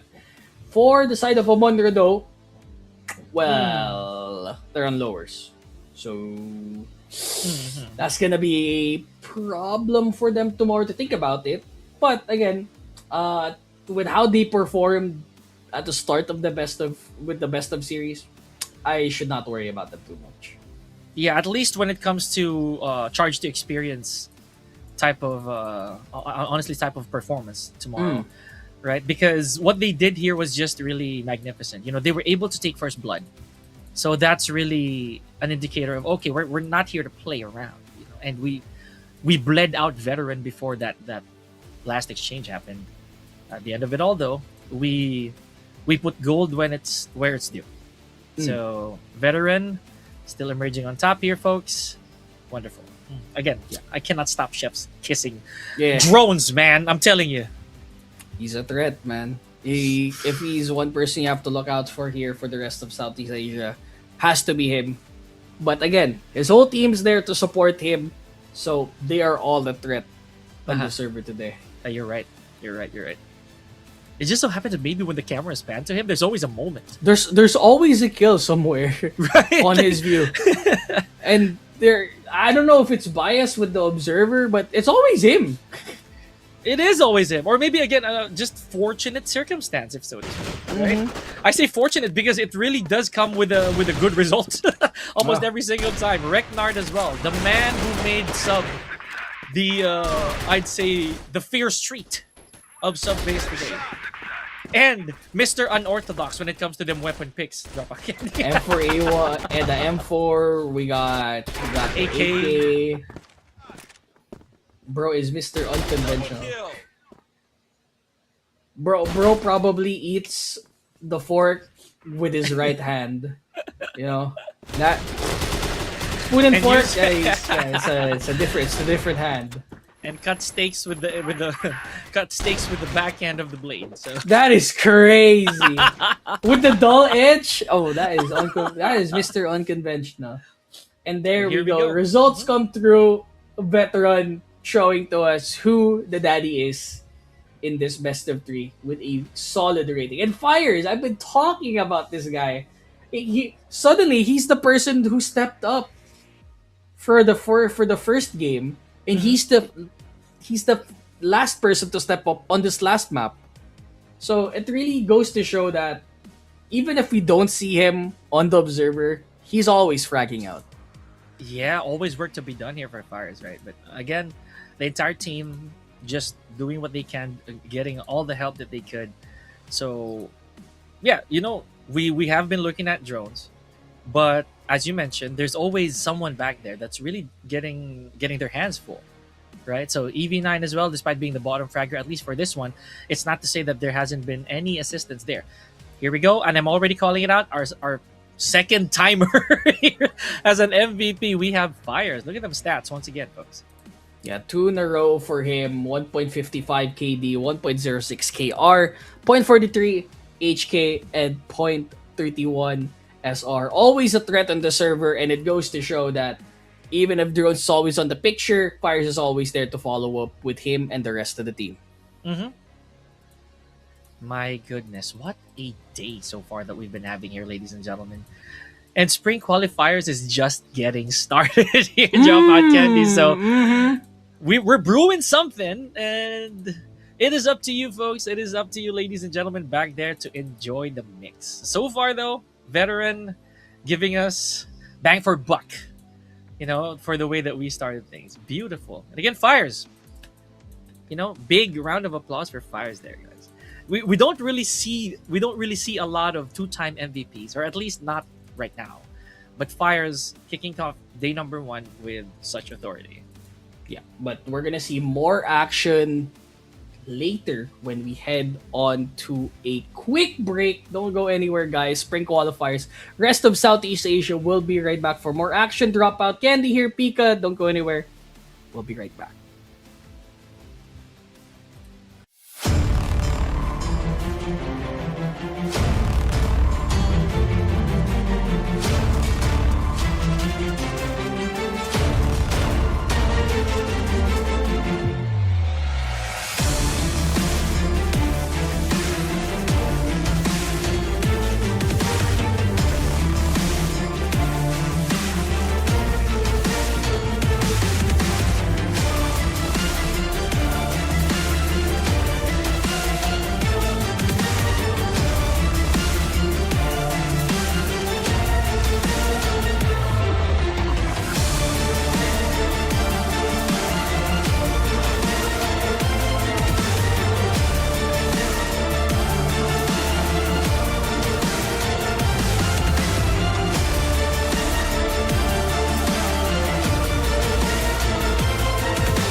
Welcome back, folks, to CFS Rest of Southeast Asia Spring Qualifiers. This is Pika over here and Dropout Candy bringing you the action, and we just witnessed an insane back and forth between two teams, Veteran and Amunra. So, ladies and gentlemen, if you want to rewatch that, please feel free to do so a little later on in the day. But we're going to tell you right now a bit of a spoiler from what happened there. It was a little too close for comfort. Yeah, it was. For the side of Veteran, for the side of Amunra, could have gone either way, but sub-base really was the gap between the two teams. It really was. So a bit of a pound on the gavel there. We finally got our clear victor. Dropout Candy there in the form of a Veteran. But the unfortunate thing that we have to break to our audience, though. Yeah. Oh man. I guess I have to break the news, right? So, we did expect to have another series, which is RidaZ and PublicStars. But due to the forfeiture of PublicStars here on our bracket, RidaZ will be advancing for our upper bracket finals tomorrow. So now, the bracket changes, basically. So we're gonna show the bracket on how it looks like. So basically, Amunra's just waiting to whoever loses against Veteran and RidaZ tomorrow. Oh man, kind of dramatic here, but it does happen, folks. So Mhm. for those of you who still support Public Stars, we know you understand. Amonra, however, this is this right here is redemption, if so to Mm. speak. This is a very good chance for them to take a bit of a breather. And I'm gonna be real here. I feel like they deserved it after that amazing Yeah, performance earlier. they have a chance. They have a But chance. the thing is, I'm looking at the thing. What if Yeah, Riders true. beats? There's always a bunch of what ifs, right? Like the Yeah. scenario where Public Stars are in here, the the scenario where Riders are in the lower bracket. There's always some what ifs here, and the what if here in this scenario in particular, Pika, is that what Mhm. if Riders, who we haven't seen at all, beats Veteran. Veteran faces Amunra, and then now they Mhm. get to be the deciding factor in who qualifies or not. Dude, exactly. Like we can never tell how that shakeup is gonna be. So it is a bit of a heartbreaker there, ladies and gentlemen, but we do accept it, and hopefully everybody in the back is just really keeping their eyes peeled for the next. Now here we Mm. go. Ladies and gentlemen, please do expect this action to happen tomorrow around the same time as we started today. Yep. So for tomorrow, we got Veteran and RidaZ at 1500 GMT plus 8. So if you are on GMT plus 8, that is 3 p.m. in the afternoon. I am Mhm, not gonna convert the time if you are not on GMT plus 8. mhm. And on 17:30, approximately that time, we will have losers bracket finals match 5, which is Amunra and the loser of that upper bracket match. And with that, Pika, that is the end of day number 1 of Spring Qualifiers, rest of Southeast Asia. I Day number cannot 1. believe it, man. I cannot believe that we are approaching the conclusion. And again, folks, thank you very, very much for those of you who tuned in. All the fans, all the supporters, all the players who just hung out with us here. It has been such a pleasure here. So, we're not going to prolong this anymore. We'll see you guys tomorrow. It has been an absolute pleasure for us here at the desk, for all of those of us in production and in the back. Thank you so much. This has only been day number 1 of CFS Spring Qualifiers, rest of Southeast Asia. Pika and Dropout Kenny signing off. We'll see you tomorrow.